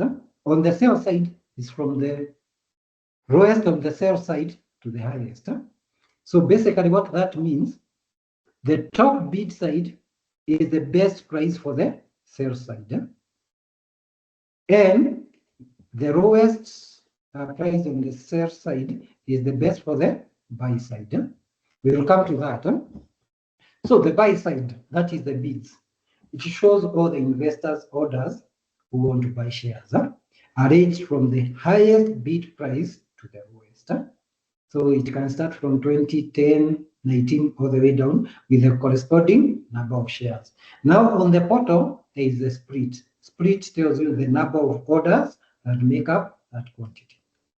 So the top line at the top of the buy side, bid side, is the best buyer. The one who is willing to pay the most. They are given the first priority in the market. Now, on the sell side, that is the ask or the offer side, it shows all the investors in their sell orders arranged from the lowest ask price to the highest. So the lowest at the top going down. So 2021, 2022, all the way down to the 10% rule, the highest. Now with each with the total number of shares. Then on the portal you have split, showing you the total number of orders making up that quantity. The top line now on the ask side is the best seller, the one who is willing to accept the lowest price. So in the market, it will only execute if there is a buyer who is willing to accept the lowest selling price, or there is a seller who is willing to pay the most, the topmost buy price. I hope that is clear, because now that explains the market depth in details. Now, matching of orders. How does the orders now match? Trade will only happen when buy price matches sell price. That means a seller willing to buy at a buy price, or a buyer who is willing to buy at a lowest sell price.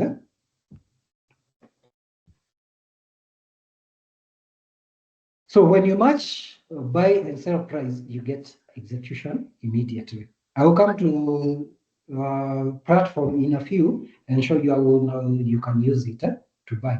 But again, there is an order called market. Market, it means if I'm buying, I'm saying, go and buy from me at the best seller.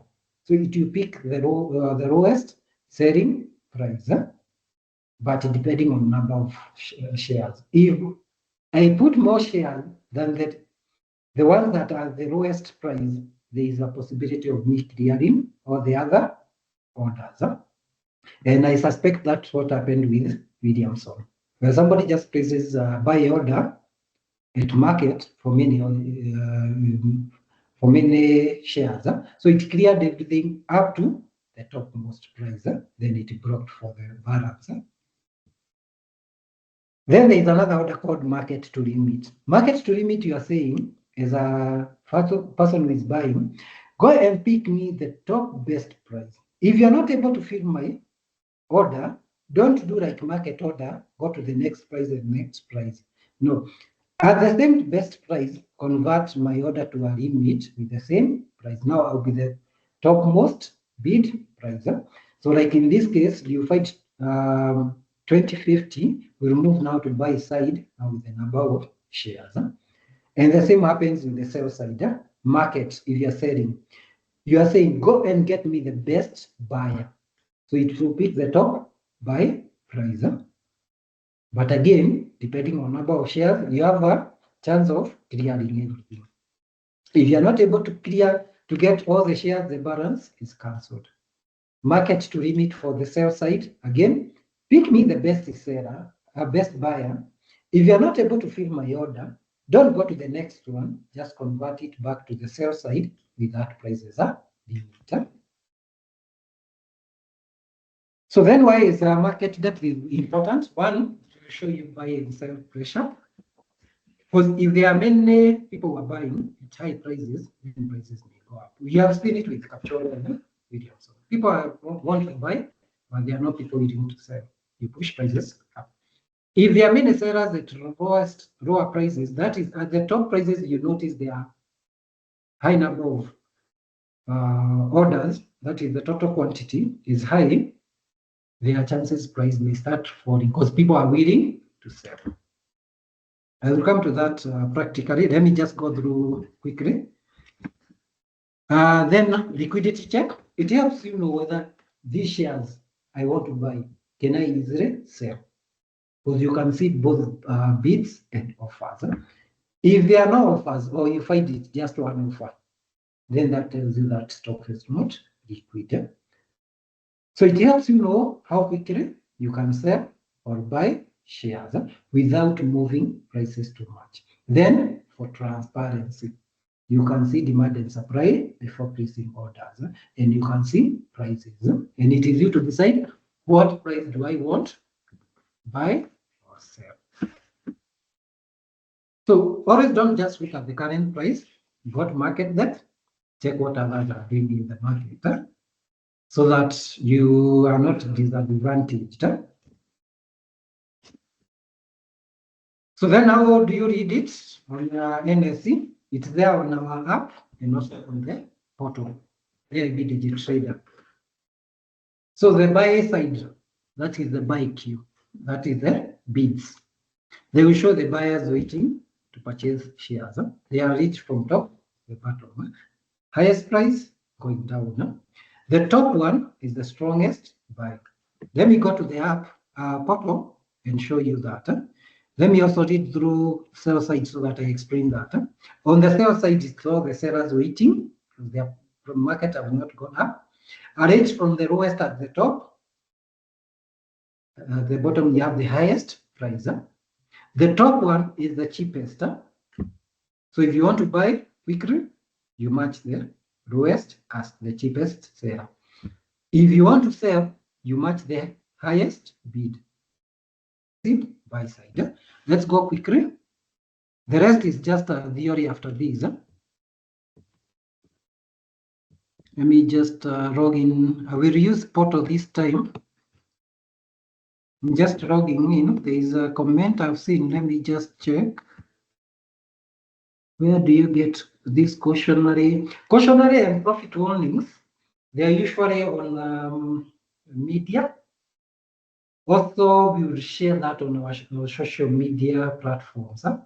Media, I mean news and also newspaper.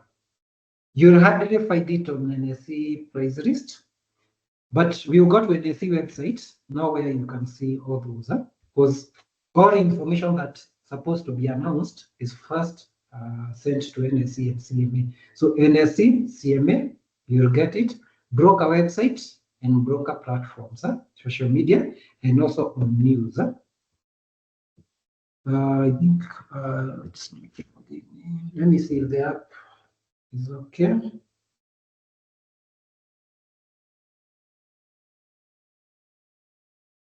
Just want to connect the app. I explain the market depth. I think I'm still connected. Hopefully it doesn't disconnect. Let me just load the app.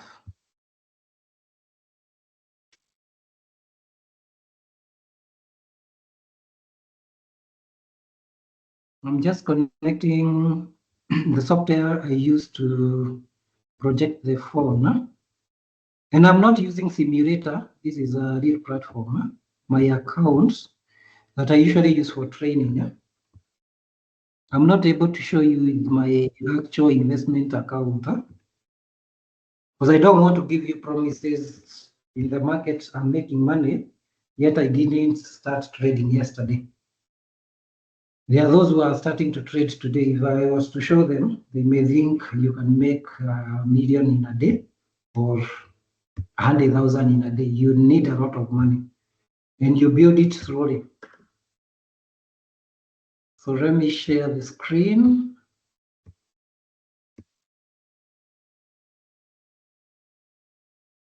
Just to explain the two, we'll pick a different share. Confirm you can see my app.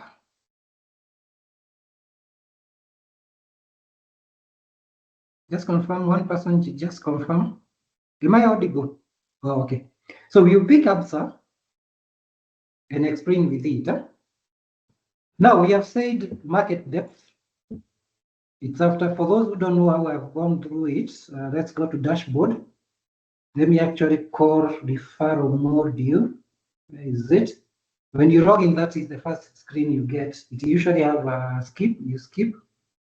Once you skip, I'm going the wrong route because I had already skipped it. This is the second screen you get. To get now to market depth, you got to watch list. It will give you now the list of shares. If a share is missing, you can click on where it says search or add, then you can tick. Then you click add to watch list. It will be added. It is added at the bottom. Then the next time it refreshes, it goes. It will go up. Let me first remove that. If you want to remove, you just long press my watch list name. Then you can remove what you don't need. Then you save. It is removed. So adding, you click search and add the stock. To remove, long press the title, my watch list 1 or my watch list 2. Remove, then save. So if we go to ABSA, we have market depth. It has all the orders in the market, bids and ask. If you click on view more, it will give you now the whole queue. On the app, you have everything. On the portal, it is limited because of the size of the screen. So on the app, you can see all the prices all the way to the last. We said on one side is bid, people were buying. So the side, is it grayish? People buying. On the pink side, ask, offer, people selling. Arrangement of prices. On the bid side, we are starting at the top, 2150 is the highest price. You're going all the way to 2045. Arranged from high. On the ask side, we are starting with the 2165, which is the lowest, best selling price, going up to 2365. So arranged from the lowest to the highest. So bid side, high price going down, ask side, lowest going up. Now, for an execution to happen, if I'm buying, I need the best seller. So I can put price of 2165, 10 shares. So if I need 1,000, I only get 10. The balance then moves to this side of bid, moves 2150 down a bit, then 2165 for the balance, 990. If it is a market order, I have placed to buy 10 shares market, I'll get them at 21.65 because that is the best. However, if I put 1,000 best, I will pick the 10 at 21.65. The system will go to the next price, 21.85, and pick the balance of 990. That is the risk indicator of market order. If you are to put 1 million to buy ABSA best, you will clear everything. Huh? Up to 23.65 until you fill the order. If the order is not fully filled, like in this case, the balance is automatically cancelled. Market to limit. It says, go and pick me the best price, 21.65, 1,000. It will only pick 10 because that's what's available. The balance of 990 will be converted to bid price side with the remaining. So limit and market to limit works the same way in terms of balance. Market cancel out. Now the difference between market and limit, market to limit and limit, is that market to limit you don't put a price, but limit you quote. I hope now market depth is clear. If you want to buy immediately, 21.65 get 10 shares. 21.85 you get 5,040. But it depends on the number of shares you need. If I'm selling and I need to sell immediately, 21.50 is the best buying price. 34.50. So if I have 1,000, I can sell at that price. However, if I know market will go up, I can put any other price. So let's go back to the presentation. And I hope now market depth is clear. Because now next Wednesday, we are going now through the actual trading, where I execute a trade. So I hope now market depth is clear. So then how do you interpret market depth? If you notice at the top, there is a narrow gap between top bid and top ask. That small difference, or the difference, is called spread. It means market is active and liquid. That share is liquid. You can easily buy and sell. And there is activity happening, because it tells there are people who are willing to buy and sell at those lowest small gaps. If it is wide, it means that share is illiquid. Illiquid, it means it's not easy for you to sell or buy at a favorable price. If you're buying, you need to buy at a low price. So if the spread is high, then you're buying at a higher price. If you're selling and spread is high, it means you're selling at a lower price than if the spread was small. So wide gap, low activity, harder to trade fairly. If they are more buy side, that is the bid side, you have more total quantity than the sell side, prices are likely to shoot up. If on the sell side, offer side, you have total quantity more than the buy side bid, there's a possibility sellers will push prices down. So that's how you tell whether market will go up or down. It has nothing with politics out there. It's people panicking. You want to sell, you surpass the quantity for the sellers. They realize for the buyers, they realize there is interest in shares. They withhold their buy orders. You push prices down.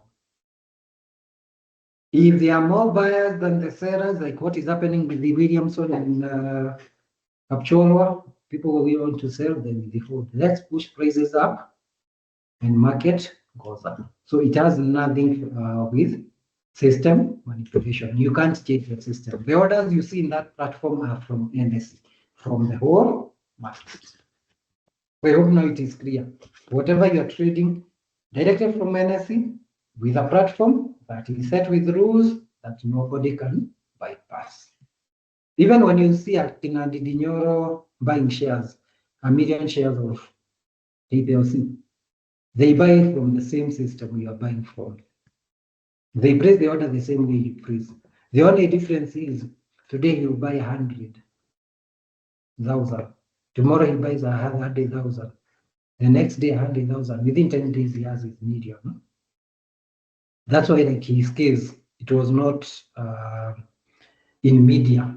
It's him actually who said he had bought shares. It's not like Kinaimani where they want to come and buy it once. That has an effect in the market. So smart investors grow slowly. You don't raise suspicion from the regulator because you'll be exposed. So you buy in small portions, and I'm not giving you tricks, but that's how they do it. Politicians, they buy shares. You don't want to name names here, but they don't do it directly. It's not a way you can get to know they are buying. They buy the same way a normal person can buy. So it hardly raises regulatory issues in the market, because even then they're entitled to buy shares. But when you come to the market and you want to buy everything, as we have said, you will push prices down. If you want to buy everything, you push the prices up. In convenience market tomorrow, because there will not be such orders tomorrow, we are now, the market is stuck where to go. And again, people want to still continue buying, you continue pushing price up. Or you want to take advantage and exit the market with the best profit. You first put like $1 million, exit the market, then you want to pump it. CMA will flag that transaction. So identifying who are net buyers and sellers, because that's very important. I posted on my group, the one that I manage, not the one for AIB. That's mostly for training, because I want to give some of this information. I don't think you can get it even in the market, but for me, I've made the decision to give it to you free, no charge.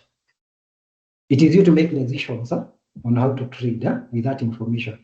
I posted something on getting to know when foreigners are selling and when they are buying. I would have expected some reaction, especially how to. Because when foreigners are buying in bulk, you need to ask yourself, why would somebody move from NVIDIA, Google, Meta, Alphabet, which is Google, Akina Coca-Cola, and come and buy Safaricom and Akina KPC? It means they have seen opportunity. Why would they be selling in huge numbers for a whole week? They are just selling. It tells you they're exiting, taking profit. So if you're a short-term trader, it's also time to take profit. What about local investors? You need to know, is it institutional or is it retail? How do you know? Again, we have that split. If you find there are so many orders, you find they are listed there, and that counter is trading a lot. You find the share have traded 1 million shares. Then you go to market depth, you can see there are buy orders above. If you do the total, it's around $500,000 or more than $1 million. No, it is retail investors who are trading that share. If there are not many shares there, but if you look at the quantity executed design, those are institutional trades. Institution here are fund managers and custodians. It tells you they are taking profit. Do you want to be rocked? It means they have seen the prices have gone up to the highest. It's time to offload. And remember, when they offload, you also want to offload with them. You start pushing prices down. And you do it when prices are low, buy back. That's why I said I want us to also start running something called money market fund, equity funds, because those are the ones they used to play market with. Remember, money market fund, they require to invest on secure assets, which they can easily liquidate. For equity funds, they buy shares. So they buy when prices are low, sell when it is high. So what will they do? Buy when market is low. When prices start to rise, they realize they want to make gains, they start to offload. If you realize it is institutional trades that are driving the market, safe side, it's also your time to exit with them. Because the next thing you see, prices are down. Foreigners existing, they also push prices down. You only need to know, why are they moving out? Institutional trades, why are they moving out? But again, don't also follow them blindly. They could be selling one share to buy another one, which is low. So if you're a short-term trader, you can play around with not the app, because these details you can't get on the app, but the portal. On the app, you may need, it's more of a speculation based on what you can see. But on the portal, you scale down the details, you can see more details. If you click on the 3 dots at the end of each column, the 3 dots on each column, you see more details on that share. And you can also add those columns on the main watch list. Use that to your advantage if you're a short-term trader. If you're a long-term trader, your work is just watch market. When it is favorable time, buy more. When it's not favorable, that time concentrate on dividend stocks or offload portion just to take that profit and move it to some other counter which are cheaper. So identify net buyers and sellers. When buyers dominate, so you have the net position is buy side. You will know first of all with the Qs, they are big than the ask side. So you have more shares and also high bid prices because they are pushing prices up. So they keep on putting more orders and they are pushing their prices up. You find the price is moving up. That tells you the price is likely to go up even in the future. So if you see like you have 500,000 shares waiting to buy, and on the other side, you only have like 100,000 or 200,000. No, there is more interest in that share. Look at the research quickly, what they say. But don't also follow research blindly. You know, these days we are also doing research with AI. Even you go to AI, ChatGPT. Can I buy KPOC? Why? But read it, you find mistakes. That's why it's very important. You also validate even research that is coming, irrespective of the source. Even if it is from the company itself, interrogate further. Know why those prices are going up, because that will tell the likelihood of prices going higher even in future. So when the net position is buy, that is, you have more bids than ask. Prices are likely to shoot up. The opposite, when you have more sellers than the buy side, so the seller queue is bigger, and you find the sellers keep on pushing prices down. They are trying to undercut each other. So me, I want to sell at 10. You come, you want to sell at 9. I would have made my order to 8. We are pushing prices down. It tells you there is a likelihood of the prices going down. Again, check the totals. If the sell side is more, no, the likelihood of prices going down. Just check why the people want to sell more. So as a tip, always use order book is also market depth. If a buy side keeps on pushing prices up and price keeps on going up, it's time for bullish market for that stock. Prices can go high with high margin, like what is happening with Williamson. It's on bullish, 10% in a day, and yesterday they also did another 10. That's 20. So they on bullish until when people realize we are pushing prices high. We need to withhold our sell orders, our buy orders. Again, if sellers are at lower price and it keeps going down, then you're on bearish market for that stock. We went through bullish and bearish market. You can check on my YouTube channel. I'll give you that link at the end. I just want to go through 2 more slides. I go to Q&A. Also check volumes at the closing of the market. Check who controlled the market. Was it local investors or was it foreigners? Who sold more than the other? Is it foreigners or local? Who bought more? Is it foreigners or local? If you're able to get even in the breakdown of retail and institutional, the better. Because then you can tell where the market is going.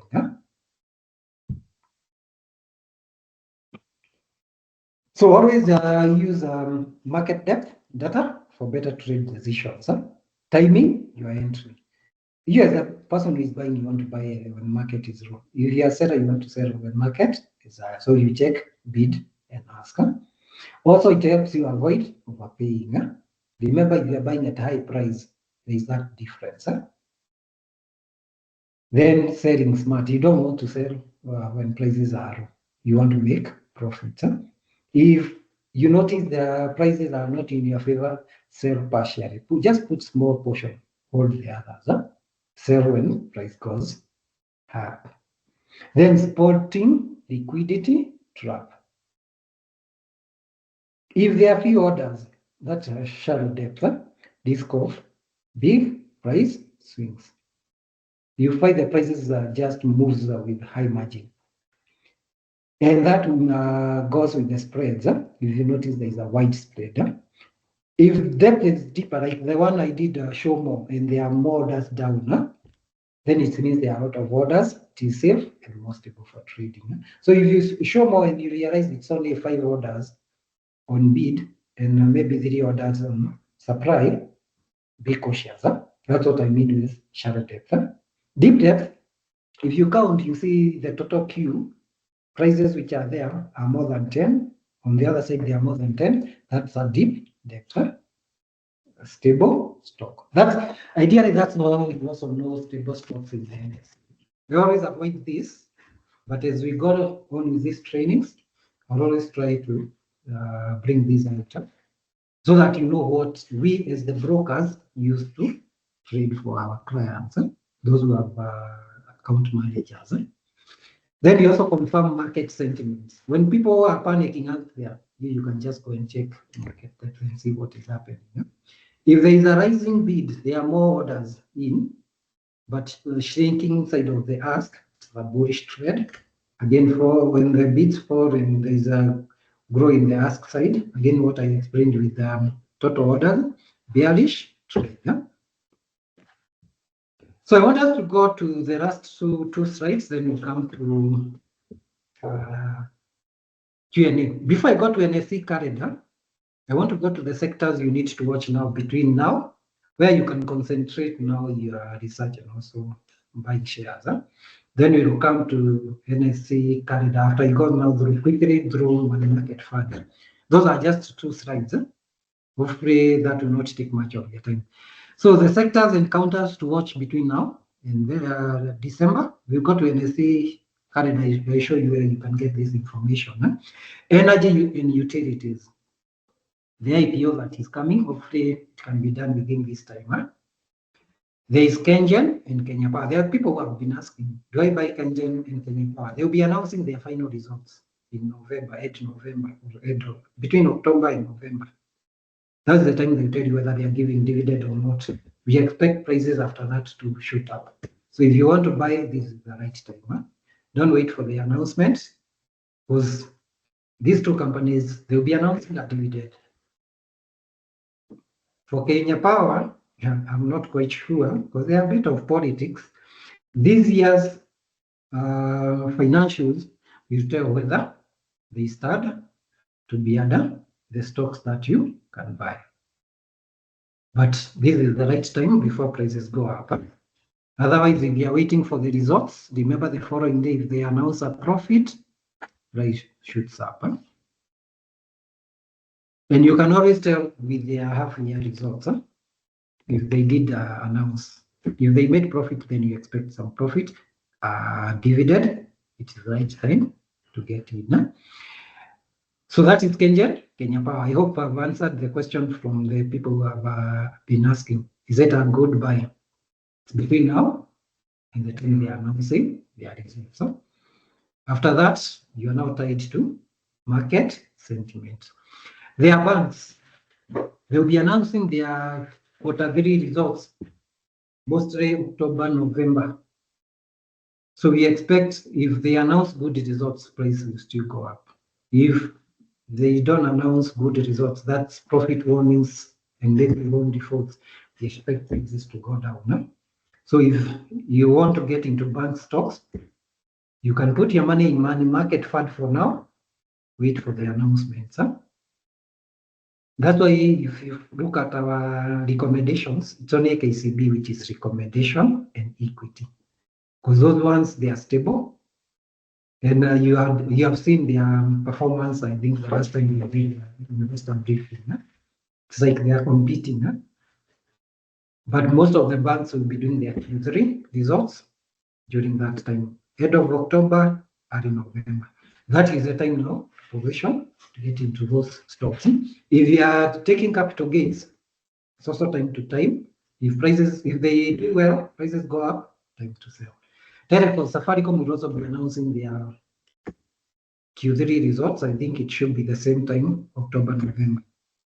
EABL, BAT. I don't like using this example because on one side there are people who are affected, on one side there are people who are gaining. We are going to festive season. People will drink from early November all the way to the first week before school opens. It's Maritime.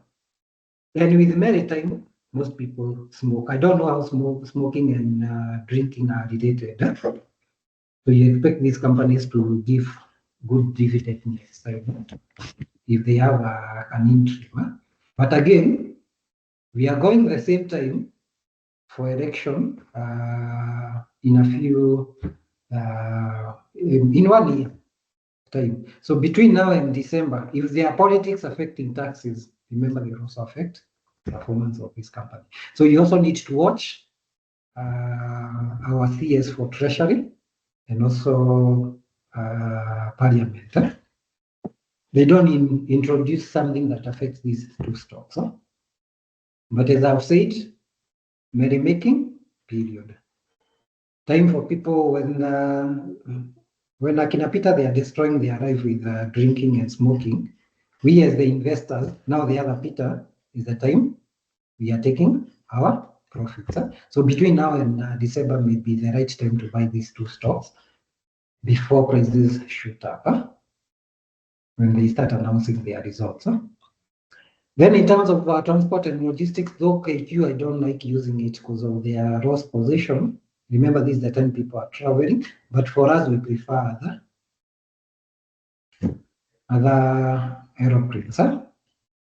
So we don't expect, I may not expect them to perform that much, but maybe their loss may go down. So those are some of the sectors to watch based on NSE calendar of events. So we come to money market fund. I go quickly, then we come to Q&A. So money market fund, I've said you put money there, I'm putting money there, but maybe most of us don't know what it is. You are putting money in a pool. So you're putting money like in one account, all of you, but remember each of you have their own account. You have your own account, but all this money is collected together and invested by the fund manager in the assets they want to invest in. You as the investor in money market fund, you don't have control of where they invest. You just put your money and sit and watch your interest grow. So it is managed by fund managers who are approved by the regulator, and always make sure the fund you're getting in is approved by CMA. Anything else, run away. If it's not approved by the CMA, you're not protected. They always invest for money market fund, save short-term assets. Why short-term? Because you need your money anytime. They need an asset where they can liquidate quickly without them making losses. So they are treasury bills, which are usually 1 year tenor. Then there are bank deposits. It could be overnight core deposits, or if they have a savings account that is giving them money in short term, or even lending to banks. They do lending. Also corporate papers, as long as they are short term. So those are the main assets money market funds are invested in. These days, when you go to a money market fund, to a fund manager, sorry, you find they have an MMF, money market fund, then they have a fixed board fund, equity fund. Those are totally different assets. Money market fund invests on this short term. Fixed board or fixed income fund invests on government bonds. They hardly go to corporate bonds because they are better risky. Then equity funds specifically invest in shares, both locally and offshore. If you notice, most of them, they are advocating for fixed income because that one is secure, they are sure. Money market fund mostly is the treasury bill and bank deposits. You will get daily interest, which is calculated daily, but credited monthly. You will see daily interest at the month, end of month, you get credited, but net of fees and withholding tax. If you had to ask fund manager today how much they charge you, they only tell you withholding tax. Don't be braided by that. There is management fee, which you not see directly. Maybe the rate that you're seeing there is net. It means the net you're getting, if you are to get the gross rate, it is higher than that. Because you only need to add withholding tax, then their management. Otherwise, how are they making money?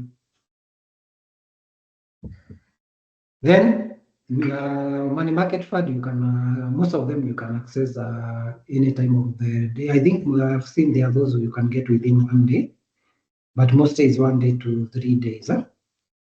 Make sure it doesn't have lock period, because if it has a lock period and you're withdrawing, there are penalties. So that's how money market fund work. Give money to a fund manager, they invest on your behalf, they take the headache of losses and everything. Then you just accumulate your interest until that time you withdraw. Why then are they attractive in uncertain stock market times? This is uncertain stock market times. Like you are going to election, market is uncertain. Do you want to risk? And you can see prices are going down. You better wait for prices to go down. But if you keep that money in cash, then you use it. That's why you need money market fund. Safety first. Invest. They invest. Most of money market fund, as I said, they invest in safe assets. Mostly treasury bills, which are low risk government securities. They lend money to government in short term in return for quick interest. That's what treasury bills are. Liquidity. They are easy to access. Again, depending on fund manager. Then better returns, because but not more than shares. Better returns than ordinary savings. Money market fund cannot beat shares.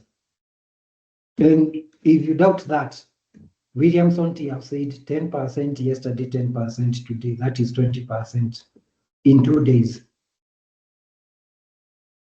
Returns of 20% in 2 days. You can't get it anywhere. Then they are stable. They protect money when stock market is volatile. Then when market goes down, it's time to withdraw from money market. You buy shares.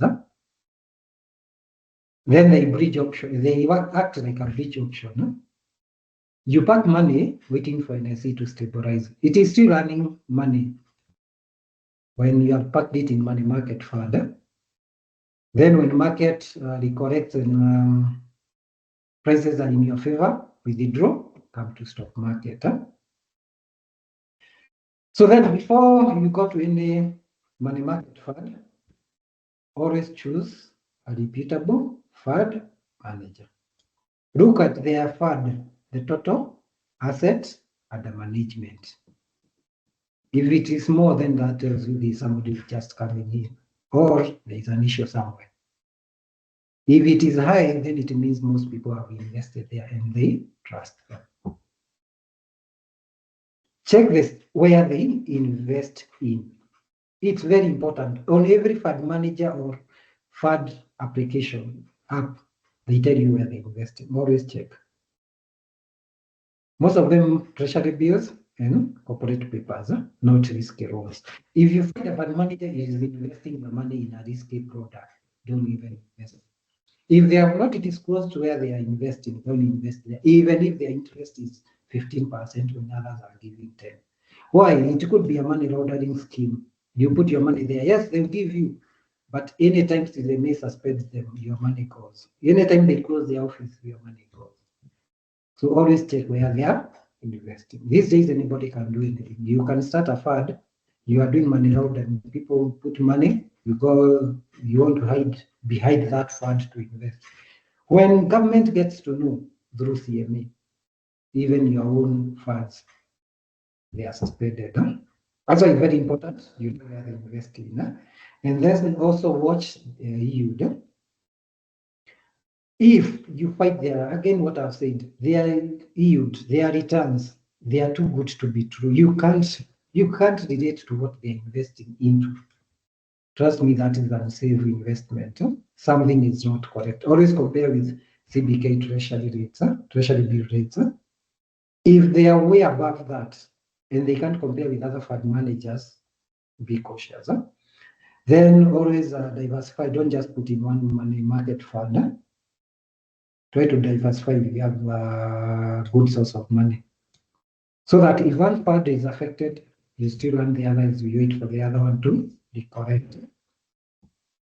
And have some funds on the side. That is if you're going purely money market fund, always have some cash. And always regularly review your performance. Check fact sheets, because that tells you the performance of that fund. You want to know whether this rate they are giving you, has it been going up or has it been going down? Is it fluctuating? Maybe this year they give 10, the next year they're giving 5, the next year they give 20, the next year 5. That tells you there's a problem somewhere.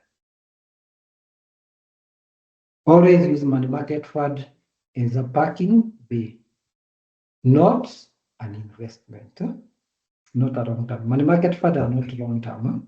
Those who have tried, they can tell you returns are very low.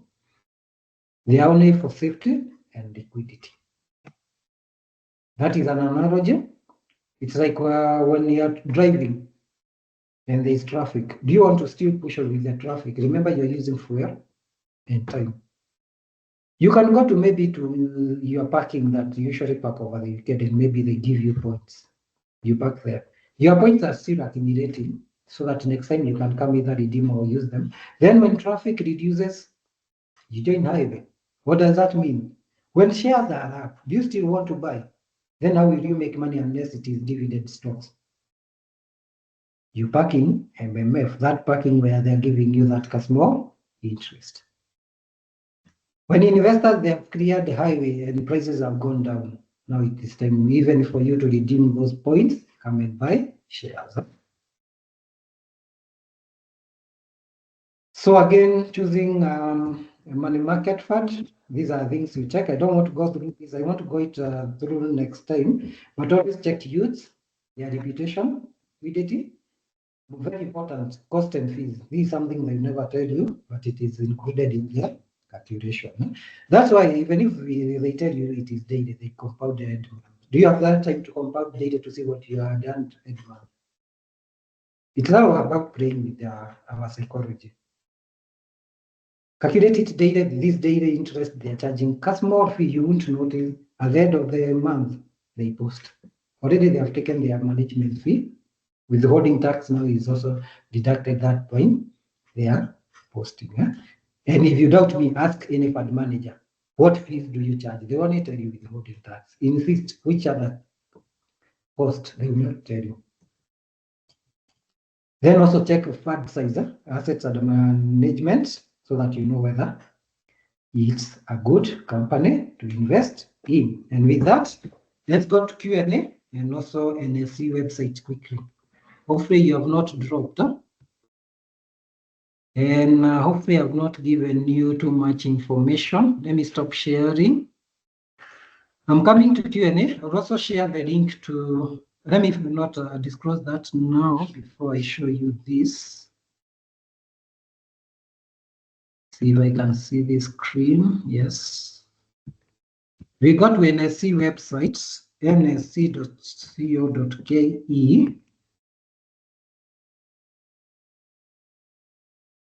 We go to investor calendar. You have now events for each company. All companies, they are required to post here. One that you need to be aware of is the NSE combined corporate calendar, because this one, now, okay, let me first pick equity. We see what it has. Then let's go to KenGen. KPC, they have not updated theirs. They should have done that. So let's start with KenGen. Okay, we can start with equity. It starts from the first of the year all the way to December. They are required to declare everything they are doing for that year. Right now, we are in number 8.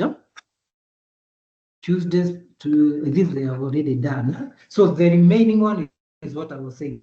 Number 9, investor briefing and releasing Q3 results, interim financial results, showing you how they are started. It will be 11th November.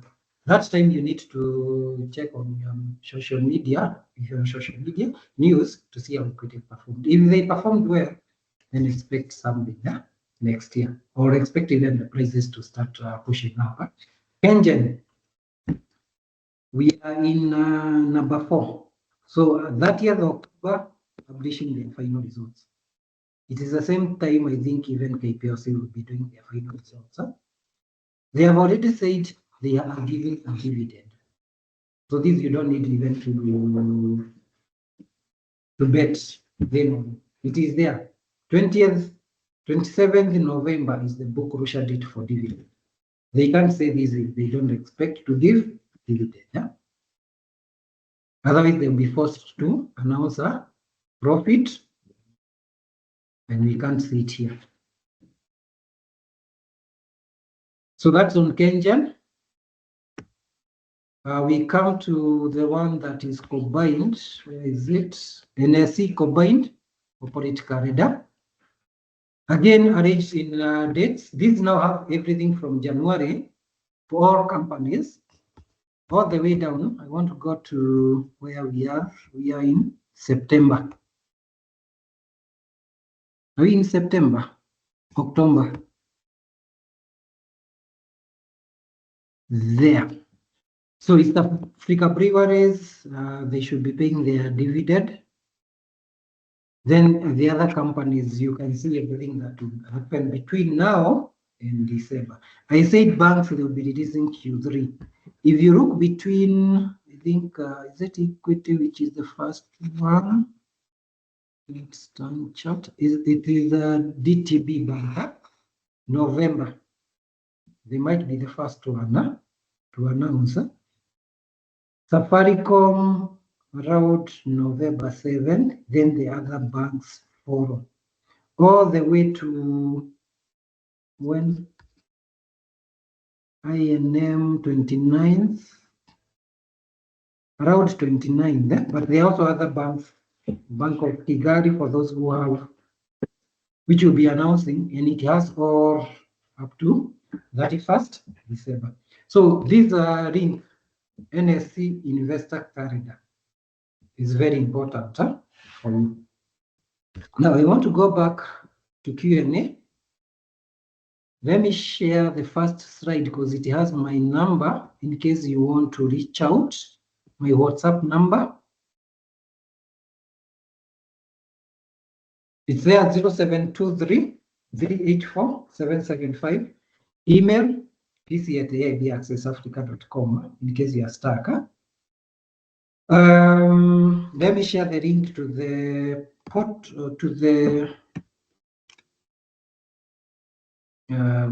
is it?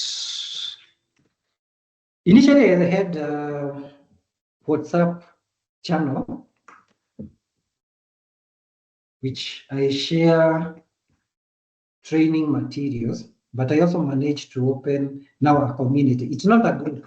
For those who have tried to add groups, you have seen I reject them. I don't want you people to add groups because for groups, your number is exposed to other investors. They can see. For community, nobody sees. Even me as administrator, I can't see your number. I believe so. Let me just confirm that. I want to confirm so that I don't say, as administrator, yes, I can see your number, but other members can't see your phone mobile number at all. That's the community. Sorry, I got dropped. Huh? I think our internet is fluctuating.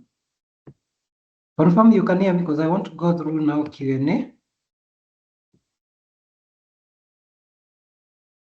Can you hear me now? Sorry for that. Huh? I think I got dropped. That is the community that I created where we can share information. No? It's called My Work Guide KE community.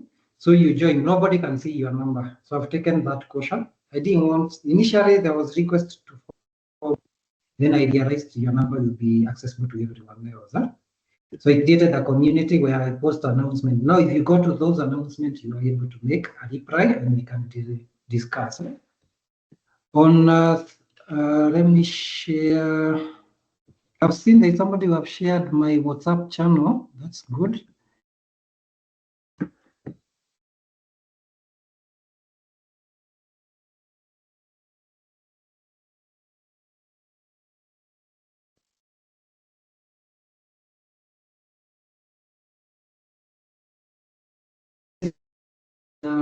My YouTube channel, gentasadstudio.com. Let me see where it is. Actually, even the channel, it's already shared. Thank you for those who have shared. I appreciate a lot. So let me go through Q&A quickly. These I'll just go quickly because we have covered much of the information. And you are free to reach out to me anytime. Let's go here. I want to start with core intended. KPC IPO still on the card. Probably IPO is the correct term. Okay, that I think I clarified, but already the president have said it will go on. Huh? So it is already confirmed. It's only now the timing, which you don't know when it will be done. Transferring shares to IPO, no. Remember, you are buying new shares for KPC, so they'll be added to your portfolio. If it is transferring shares from another broker to us, there is a form you need to fill from the other broker. CDSE, you just request for transfer form from the broker. You fill in, they capture. There's a small fee you pay directly to CDSE. You're not paying to the broker. Once you pay, bring the form to us, we accept, and that's it. And before that, make sure you have opened an account with us through digital platform. You can ask on the chat, question. Are there limits to how many shares can be bought by one individual in Kenya? In the IPO, as I said, there is if they put retail investors can only do up to 500 million. That's what you can apply to a maximum.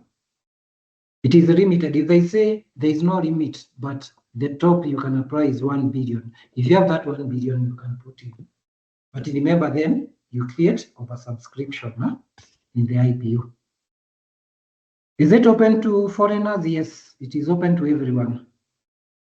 Prospectus, not yet. It's not released. Once it is released, I also share within my platforms and also on our AIB WhatsApp groups and channels. Who's the main broker? It's not yet out until it is approved by Parliament. That's when all the details will come out.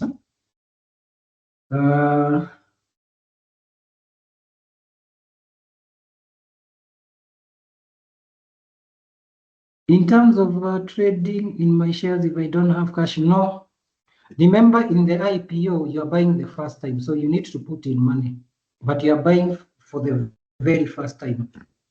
That's why it is initial public offer. So you buy the first time, then you can start selling. Yeah? Or if you want to buy more, you can buy when they list in the market.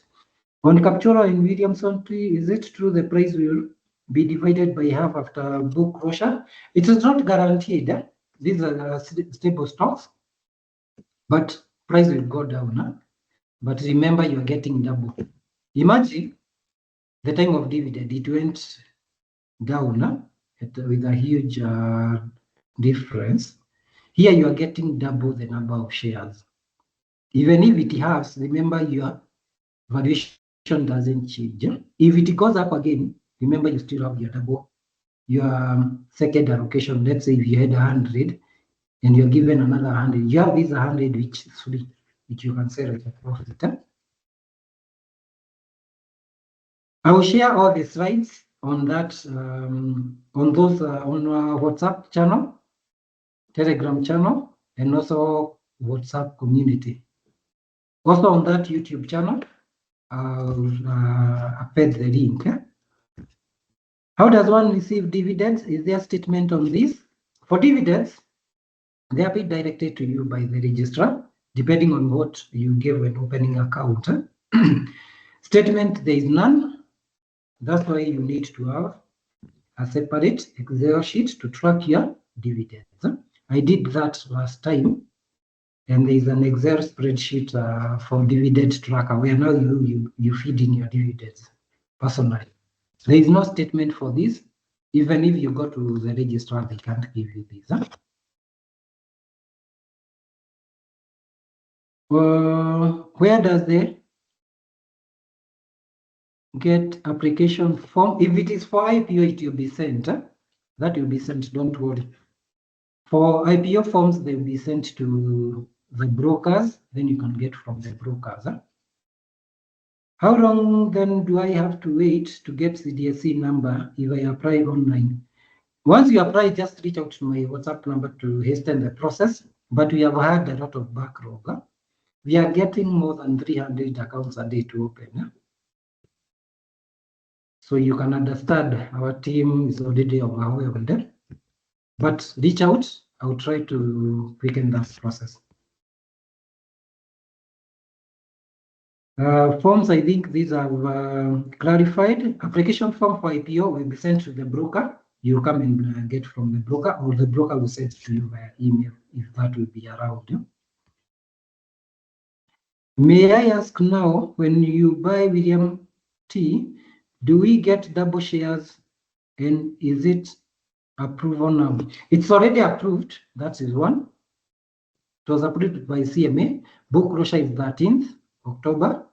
If you buy now between now and 13th October, including 13th October, you will get that bonus. IPO is an initial public offer where a company is coming for the first time to NSE to offer its shares to public.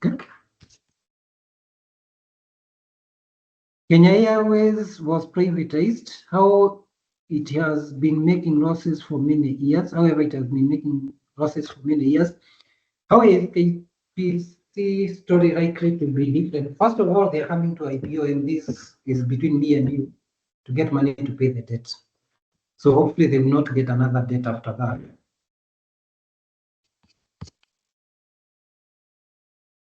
Am I still audible? Just confirm. Oh, okay. You know, I said it is between me and you, and I realized I might be on mute. What you need to know, they are coming to get money to pay debt. First of all, once they pay debt, the rest they reinvest. So that's something you also need to be aware of. But it is a good stock. It won't be like Kenya Airways. Kenya Airways, it's because we don't use Kenya Airways for our travel. So where then do they make money from? For KPC, your vehicle is using petrol, diesel. There are those who are using kerosene. And there are also other countries, I think, could it be Uganda? I'm not sure whether they use Kenya Pipeline for oil transport. So it is a stable company. It's not like KQ. KQ is different because people have not been using their IRN. They have expenses to pay, and there is government with tax. But Kenya Pipeline buy long term. Government is looking to sell its share in Safaricom. How will this be treated? Ordinary shares at NSE or IPO? No, it's just the same. They might do a rights issue where you're entitled to more shares, but it is the same shares they are selling to you, or they offload in the market. They can decide to offer them in the market, but it can't be IPO because Safaricom have already done an IPO. It can only be through rights issue, or they just float more shares there for you as the investors to buy. So Safaricom will do like for the existing investors, they are given more rights to buy more shares. So existing shareholders to buy more shares, but then you can sell those rights to other people. But it will be announced. Good afternoon, I'm new here. Which application do you use to buy shares? That one, I think I clarified here, I did a jet trader. Is it advisable to buy WTK after bonus? Share price will drop. It all depends with you as an investor. You can buy after book Russia or the bonus, but it is not guaranteed price will go down with half. Because even if it goes by half, and you're buying that time, it is the same thing as buying now, because the value will not change. The price will go down, but your shares increase. Unless you want to buy more than what you'd have bought now. That's the only time I can advise after book Russia for bonus, but also check price. But it's not guaranteed the price will go down by half. Some of these stocks, they are very stable. But I see in the ask price, there is no supply to buy Williamson. I think that I explained. It is the bids, the people who are buying who have brought people from prices outside 10%. So they have taken the 10% highest price. So if it was around 402, it is the highest you can put. So you find bids at that price. So you can, as a seller, you can't put in a price. You are forced to sell at that price. Is there issue with the registration? The customer service is unfortunately not helpful. Oh, sorry for this. Just reach out on my WhatsApp. I'll pick up this for you. This is an issue most of the diaspora who I recommended to trade via AIB access. Actually, share with them my number. I'm very happy to support them.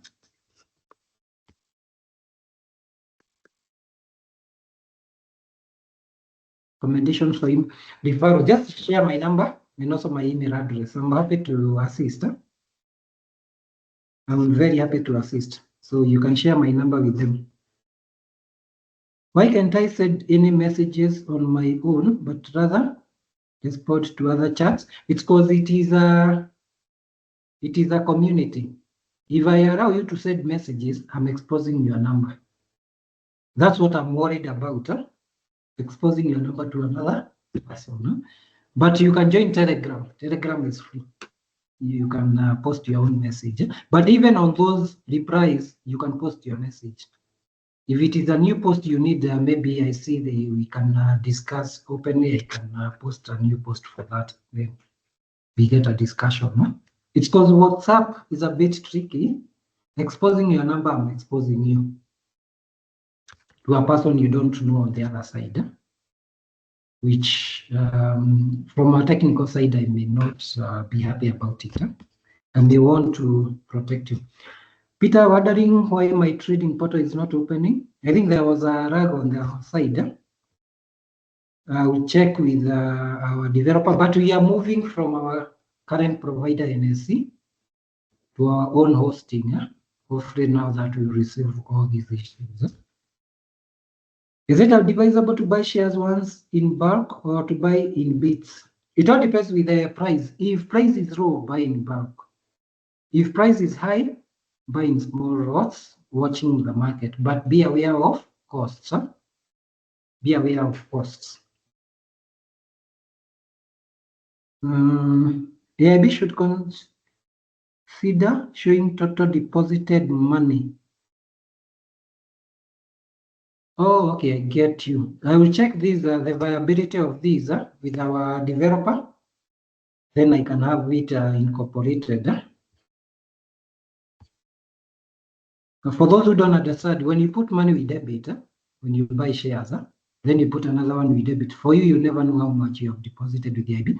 Unless you export that statement in Excel, then you do calculations. But in the deposit history, it is there, I think. On the app, I'm not sure. On the portal, it is there. You can download all the deposits you have done. If it is the total amount, I can see, let me see where it can be fit in, then I will talk with the developer. Who is responsible for referral code? Have referred a lot and received zero payment. Then they have not, either they have not traded or the account have not been opened. Just reach out, I can check. Or you give them the referral code verbally instead of referral link. Remember, it is at their discretion to put that referral code. There's somebody who shared the referral code. Most of the investors are here. I know they already have the account, but I'm not discouraging you. Maybe you'll get one referral. How can one bring his or her AIB access account in case you forgot username and password? Just reach out on my WhatsApp or email. I will reset you after this. And thank you, Cynthia, for sharing the number. I'll be very happy to share. But first, don't call right now because I have my number here. Someone registered on 10th September is not good. Okay, just share that. Share my number with them, or you said their ID number with me. I'll get it opened by tomorrow. What are the charges for buying and selling shares? 1.3% buy side, sell side 1.3%. Then there is a reverse 0.34. The total is around 1.64%. It is lower than the market. Market, I think it's around 2.1. And I think 1.7 something. So we have lowered it for you. For us, brokerage commission, we have lowered to 1.3. The other charges, we can't touch them. Huh? Where do you get these cautionary and profit warnings? Broker will set to our platforms, social media, and also emails. NSE will post on their website. I will also try my best to also post on these channels and expound to you what that means so that you don't get caught off guard. Risk of DTB is that the claim is to write on 1 billion, of assets. Good luck selling that amount, but they are selling shareholding. That may come with some good money. As long as there's nobody goes to the court, again, you find somebody going to broker. YouTube channel, Gentasat Studio, maybe I may share here. I usually don't share on AIB channel for one reason. We are also discussing politics here, which may not go well with other brokers and even NSE themselves. So I would like to protect AIB as I help you invest. And it was also shared by Cynthia. Well, that is a channel link. I wouldn't like to post these videos on my YouTube channel. Otherwise, I may get AIB into trouble. And I hope you understand why. Some of this information, it's usually protected.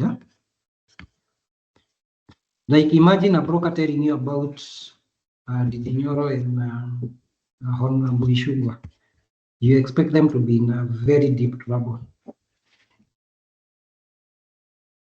Is DTB likely to share the proceeds as dividend with shareholder?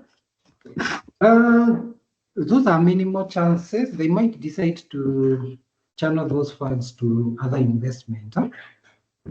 Or if they give it as a dividend, it might come as a special dividend. Let's just wait and see. But so also depends on the reason why they are selling. It's also not clear from them.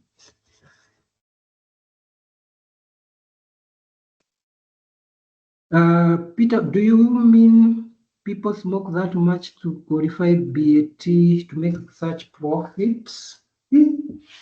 Okay, I may not be able to answer this directly, but I would want to challenge you. When you leave office and you're going home, count number of people who are smoking.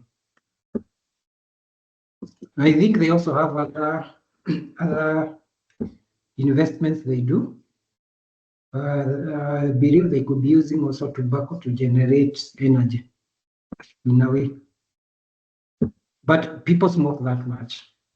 Ask yourself, why is that a kiosk in the estate not closing and they are just selling cigarettes? Those one bob, they make a lot of profit out of it. And immediately you become an addict, that's it. And remember, they're not making cigarettes for just Kenya, they export them. And they also have other products beyond that. It's only that we know just the smoking side.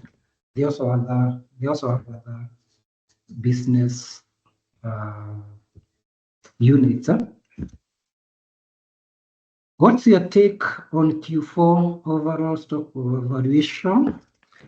For Q4, most of the banks, they announced profits. I think when they did their half-year results, their interim, and most of them, they also gave dividend.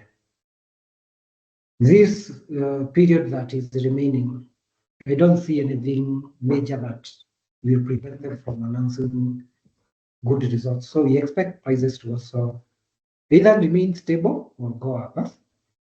Maybe for those which will announce losses are the ones which you will see prices starting to go down. So in terms of international investors, depending on results, you might find them selling one stock, buying another one. So you might not see even that outflow. Because again, if they are moving money from Kenya to their side, it means they are converting at a lower rate. For them, they would wait for the dollar to go up. So basically, even if they are selling, they are buying another stock. In terms of DTB, most of the banks, all banks apart from housing finance, they are stable. And we have seen Family Bank coming in through introduction. Hopefully that goes through.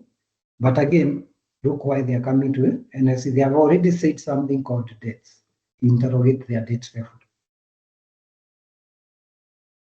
What about the strategy of dollar cost averaging? Encouraging guys to buy regardless of price. Yes, but remember at high price, don't buy in bulk. At high price, just buy small. As you put more money in money market fund, then when price goes down, withdraw your money market fund, buy now in bulk.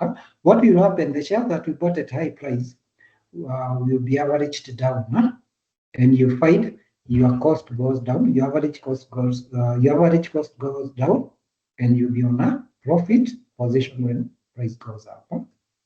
Even if it doesn't go back to the high price you bought at. I guess I highlighted some aspect related to DTB rather than saying there was an issue. Okay, that's fine. Say something about Dove and late interest. Oh, let me see. I don't want to move out of this chart. I would have wanted to see how many people are on this chart, core. Okay. Those rates, I know you're talking because you're asking because the rates are very high. Me, the only thing I will tell you, the same thing I've said with the money market fund. Interrogate one, where do they invest your money? Number two,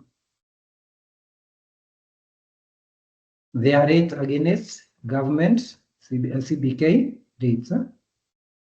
Number three, management. Number four, past issues with regulator. Number five, have they ever been flagged for any malpractice, money laundering, or support of any activity that is not supported in Kenya? Those are things you check. If any of the management have been in that, then you can tell where those high rates are coming. But good for short term. If you're a short term investor in money market fund, don't worry, put them in withdrawal. But they are approved by the regulator. But that does not mean it could be that clean. Huh? Just check where they invest, because it's the one that dictates their rates. If they're investing in fixed income products, then their rates could be high, because boards, they give stable high rates. Huh? But then in short term, it's not justifiable. For this, maybe let me do my research. I didn't want to touch into the individual fund managers, but next week, you go through it. Huh? So there's somebody who asked on my WhatsApp if I can come with funds and how they have performed. I will try and get fact sheets for each fund. Those ones which are on top, then performance of 4 funds. Then from there, it's easy to make that decision. For global stocks, how does one buy stocks? Do one need to have dollar or can transact using Kenya shillings? First of all, we are going through the trading desk. So you submit orders through email, we trade on your behalf until we integrate to DigiTrader. You are working on that. Where now you'll be able to buy on your own. You don't need to have a dollar account. AIB already have a Kenya shillings account, or you can transfer from your Kenya shillings account to our dollar account. All those options are there. So Kenya shillings to our dollar, or from your Kenya shillings to our Kenya shillings, we convert for it. Is the buying and selling fully automated, or is facilitated in a way? If it is international stocks right now, we are facilitating. But once we get to the trader, hopefully we can complete in the next 1 month. There were some delays. You'll be able to trade on your own. If it is NSE, fully automated. Normally check NSE other corporate. Was asking, after placing your buy or sell order before it is expected, are you able to make changes on the price? Yeah, if the order have not executed, you have an option to amend. If you got orders on the app or portal, it has that option. If you're on the portal, you just go to tab for order status. If it is not there, you add from the plus sign. I will show you all this next Wednesday. If you find your order, have an icon to edit or have a button for modify and cancel. You're able to change quantity and price. Does it mean the market to limit is best way to go if you want to buy more shares at fair price? I didn't want to say this, but that is the best way. But remember, your order is skewed back at the top price. What if the market goes down? Remember, you still execute at a high price yet. If you did a limit for the shares you need, you wait for the market to go down, you buy. It's all about the time you have as the investor to be in the market and also what you want. Dollar cost averaging works. On my account, it's only that I can't log in back now because of time. I would have shown you how it works. Because your average cost goes down. And that average cost is your break-even point. When market goes above that price, irrespective of what price you bought at, you are on a profit position.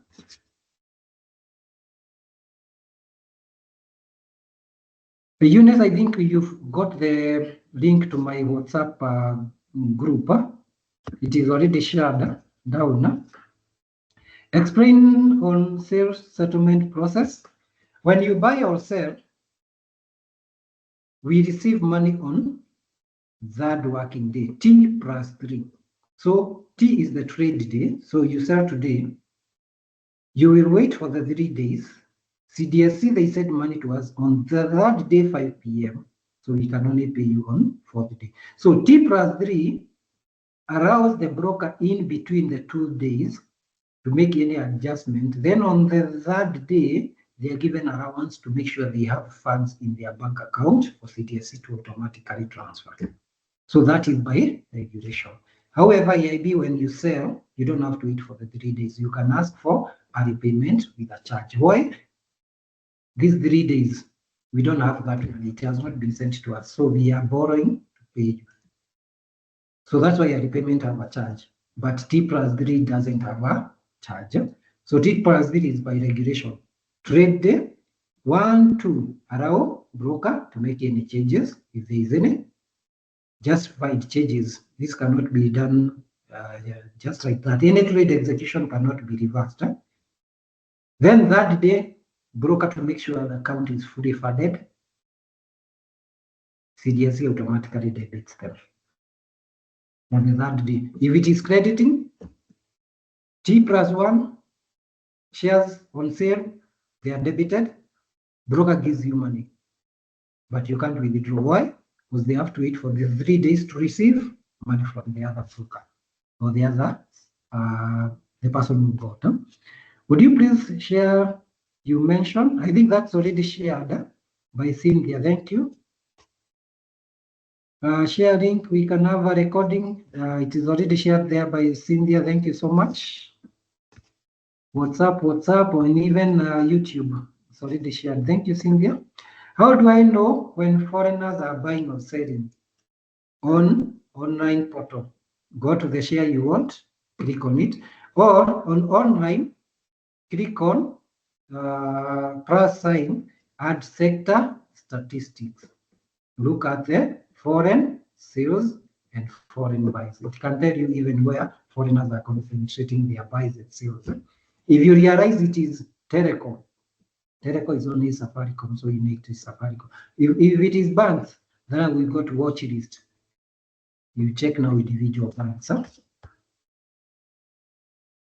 Trading portal 5, because of the limitation on the screen, but the app gives everything. Coop, I didn't say they may give profit warning unless I was misquoted. Coop, I don't have any information on Coop. They might also be still in profit position. Most of the banks, they reported profits. They're still in profits, apart from Standard Chartered, which maybe their profit may go down, but not that significant if they are forced to pay that pension. But I don't think they will be affected a lot. Those are stable banks. And maybe something else, they always have provisions for such things. In energy category is KPC IPO in full. Oh, Kenya Pipeline Company. Okay, maybe Eric, if it was comment, thank you. But it will be at the energy sector, if I'm not wrong.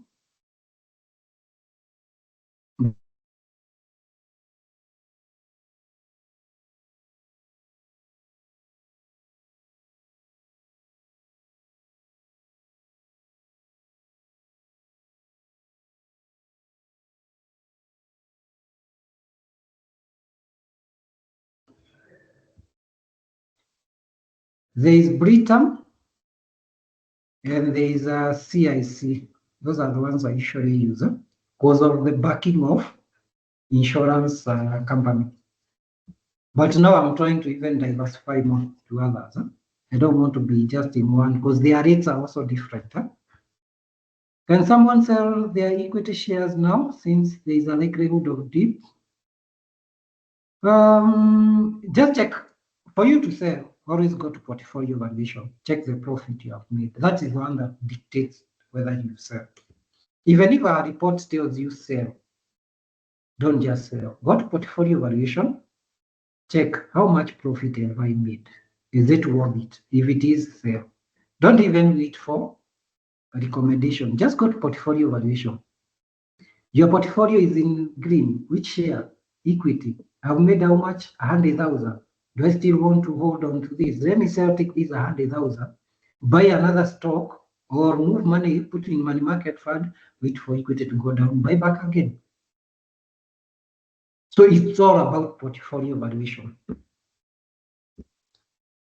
So for me, equity is a buy for now, but go to portfolio valuation, check. If you have made profit, you can sell. Again, even if elections are coming, they will come and go. Then after that, market stabilizes, price goes up. And I don't see, this time I don't see that political heat. This time don't expect that heat, political heat, unless other things come up. For those who have been in politics, I know you understand why I say this. We don't have somebody who can control a huge crowd without giving money. You know, initially it was Honorable Raila Amolo. He was able to mobilize people. Right now, he's already in government side. Him, you know, he's the father of politics. Him, I know he can control. And we also had our retired president who I don't think he meddled so much with elections.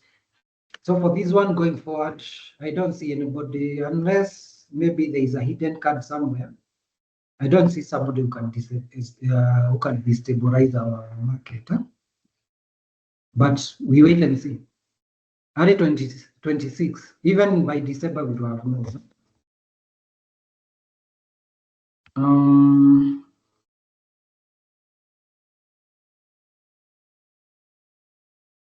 Is best to invest in USD money market fund? You know, right now USD is down, no? So it is the best time to enter. Then when it goes up, that time you can exit. Hopefully now the fund manager will not take that advantage and pay you interest instead of the conversion. If you're investing in USD, it is the right time. You invest now. When it goes up, withdraw as in USD, don't withdraw as Kenya shilling. If it is a Kenya shilling, that's where they make money. Make sure they also pay you that change in dollar. That's why getting the details from the website is important. But as we continue this training, I'll try as much as I can give information that can help you. But again, money market fund, as hinted there by Cindy and also training, just treat it as a parking side. Don't treat it as a main investment. You'll be losing because when shares start to rise, remember they rise with a very huge margin. Is fixed income fund relative to money market fund? No, they are different. Fixed income, we invest in government bonds. Money market fund is open to invest in different assets. So when you are also investing in a money market fund, on a fund, look at what fund it is. Buying shares is cheaper than buying such shares is cheaper than buying KCB. Won't the dividend earned from ABSA be more than that made from KCB for the same amount used to buy shares? Not really, because the prices are within the same range. If you look at the difference of prices around 20 or less than that. If you look at the dividend difference, ABSA is a bit small. For KCB, they give around 4 bob. But again, remember when market moves, also both shares are moving. So that's why you also need to factor capital gains. That's why diversification is very important. You buy some ABSA, some KCB, and maybe equity and other shares. If you have a lot of money, buy all dividend stocks by any means. Kenyan shares have been reducing in last 6 days. When do we know it has flattened out before buying in? For Kenyan is still undervalued. You can still buy. And I think it's because of investor panic. They're about to announce the results. Maybe there are people who expect the profits to go down. So they are trying to sell out. And most of them, as I've said in my WhatsApp groups, people now are trying to take profits. So they are trying to sell. That's why you're seeing the prices, sometimes prices fluctuating down. Don't panic. That time it's people trying to take profits. Thank you, Vahid, and the rest. Thank you so much. Let me see. Diego announced that they want to sell their stake. How might that affect the share price of EABL? Again, either they are forced to sell in the market or there will be a rights issue. So I don't see any effects because it's like EABL is will return now to the public. There is not much as long as EABL is in business. They are just a shareholder. I don't think there is much that can happen.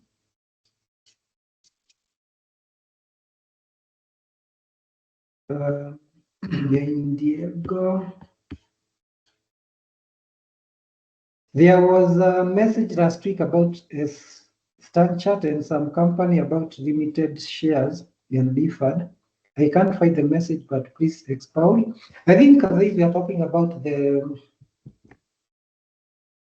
pension that they are supposed to pay their employees.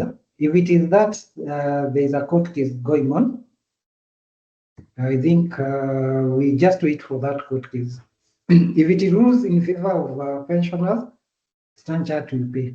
If it is in favor of Stanchart, then they will not pay. So either way, the decision of the court has impact on the prices. But I know Stanchart would have provision for that. Hardly you will find a company that does not have a buffer to cater for such things. For those who joined, when you are midway explaining about market bid, find the explainer. I will share this video on that YouTube channel and also on those links. So don't worry. Thank you all. How is the Safaricom share going to be sold by government? Again, this I think I clarified. It could be either through a rights issue or they do directly in the market. They pop in more shares, but that they are not around. So most likely, Safaricom will do a rights issue. How can one tell the foreigners are buying or selling? That you can tell from the portal. It has that breakdown. No? It is usually says foreign sales, foreign buys. So you know those are foreigners.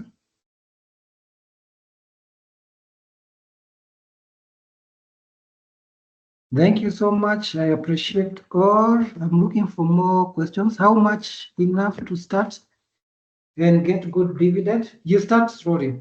Even if you can afford 100 or 50, boom, just put that and keep on loading frequently. You will build your portfolio slowly. Just check that channel. I've done a video on how to grow your portfolio from one share to millionaire. How you can grow that. As long as you are investing in dividends, it's very easy. For global stocks, what is the brokerage charge? You can advise on, help identify the broker. For us, we are charging 0.8% flat commission without, and I want to repeat, without spreads. So the price that we are giving you is actually from the market. The brokers will tell you it is free. The price that you're getting is not from the market. It includes their cost, which is higher than the brokerage charge. Even those who tell you they are charging you 0.01, check the price. That 0.1 or 0.01 is to get you in, but you never know the price you're buying. We are offering that for global stocks. Just reach out to me. Why do you say HFCK is not stable? They have never given dividends. We have seen politics getting in, Honorable Ishongwa and Antonio Mwaura, which points to what? We are already on affordable housing projects. If these people are getting into that bank, then who will be handed over these projects to manage. You can tell. You don't even need to read in between the lines. Huh? But now I think it is out. They may play cards differently. But for them, they don't need dividends. But if they get that project for affordable housing, then you'd expect dividends. But I don't foresee that happening. Thank you, Cynthia, for sharing that link. This is wrong. Okay. You mentioned that one can take loan against shares. What effect does that have on taxes you must pay to government? Is there any advantage of versus taking loan from the bank? When you take loans with shares are locked. You can't transact on them. It's like now the bank holds those shares until you pay the loan.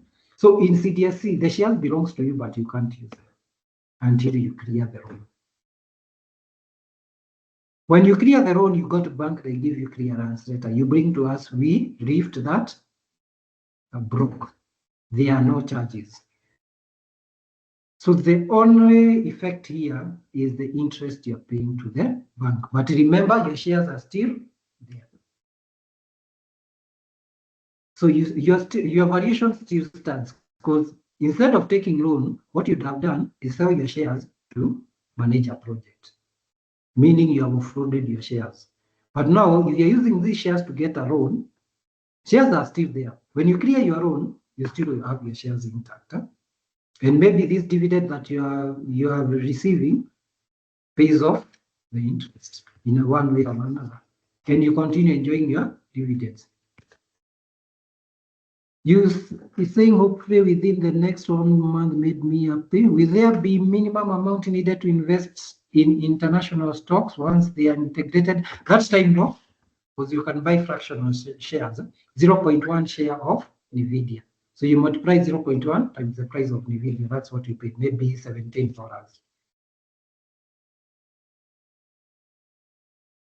No, like we have to have a certain amount of shares. Then they defer if you're not meeting the said amount. Maybe this one I don't get. Limited shares, no. Once you buy the shares, you're just buying what is available in the market. And it is the amount that you have in your pocket that dictates what you can buy. If you're able to buy all shareholders in a company, you can do that. You are allowed. You can't just and buy shares without selling. You keep on buying.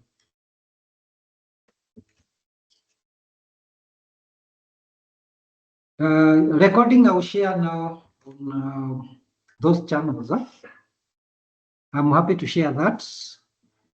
Kenyari shares, are they good to buy?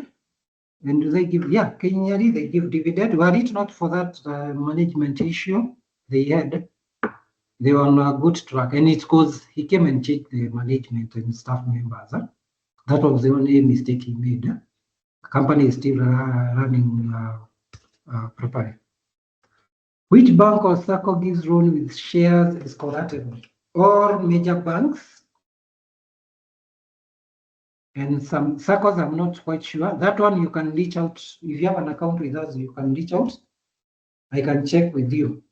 They are listed on CDSC. I'm not sure CDSC whether they have listed them on their website. You can check. If it's not there, I'm happy to share that. Huh? Am I still audible? Because can't see anything on the chat. Just confirm I'm audible. Because I'm done with the questions. Any other questions? Do you train on how to trade on Forex? Yes, I will be doing that. Huh? It's only that I didn't want to mix this with the NSE. Because I'm doing NSE, I'm doing international stocks. I've also started money market fund. I also started Forex, but in the next international stocks training, I will also go back to Forex again. I usually mix them like that. NSE goes with money market fund because those are Kenya products. International markets goes with Forex and CFD. CFD is a contract for difference. Then maybe later we'll start training on derivatives, though I try to avoid this because I don't want to promise you something that is not working in Kenya. There is still gaps they need to close on derivatives, which are beyond me. They are more from the brokers who are offering. Most of them I know they could know. Interest is not accounted for. It's not posted.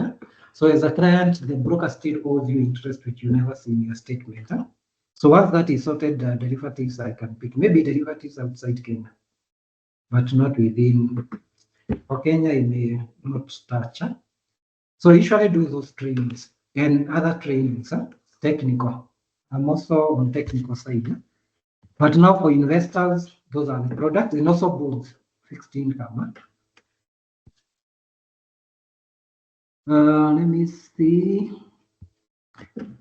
Banks, Forex, yes. What to do with Umeme shares? Umeme, I would tell you, I wouldn't advise selling at a loss. Maybe you can watch the prices. If they go up, you can decide to sell. But remember, they are still following up on some money. When they get that money, however long it takes, they might give dividend, pushing the prices up, then quite up. But by that time, they might have moved to other business areas.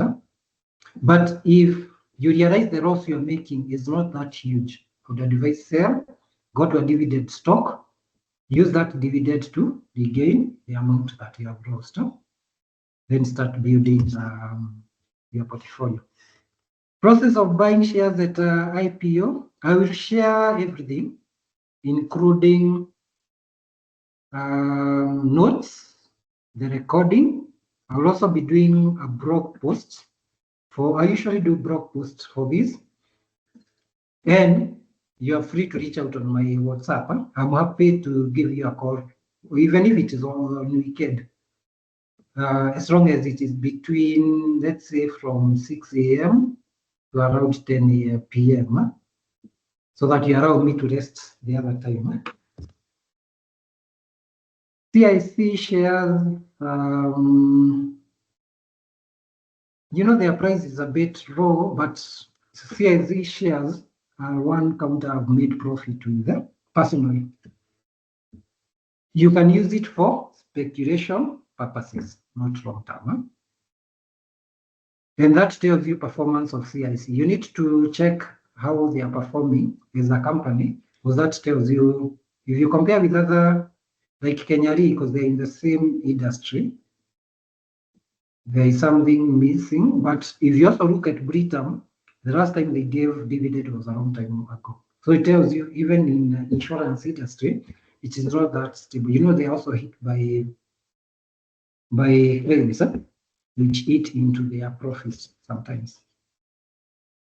Top best insurance long-term company, one of them is Kenyari. The other one, now it's the CIC, because there are only a few. And Britam. Jubilee. Actually, it is the best because they give dividend. It's only that I'm not able to get the portal right now. Liberty, it's also good. Sunram. It's all about dividends. And also their performance. Most of these, the ones you're putting here, Jubilee, they have Sunram, they have a fund manager. Liberty, I don't think they have. There's another one I'd seen. The one that I know that gives dividend is Jubilee, but its price is a bit high. Also, when you're buying insurance for long term, check whether that company is backed by an international company, because that tells you about the strength of that insurance company. Also check, what do they cover? If they are on PSVs, then no, that is a risky.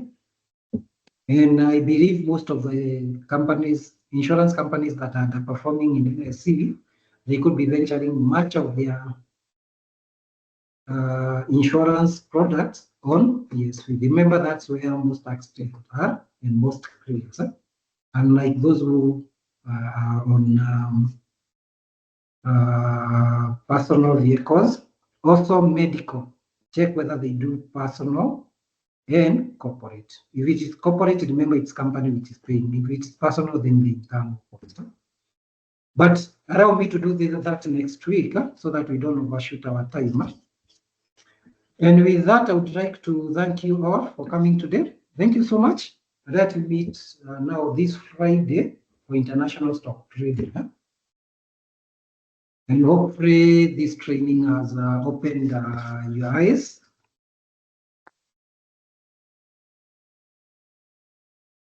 For Jubilee shares, if you are targeting dividend, but also check their performance. Maybe allow me to make comments next Wednesday.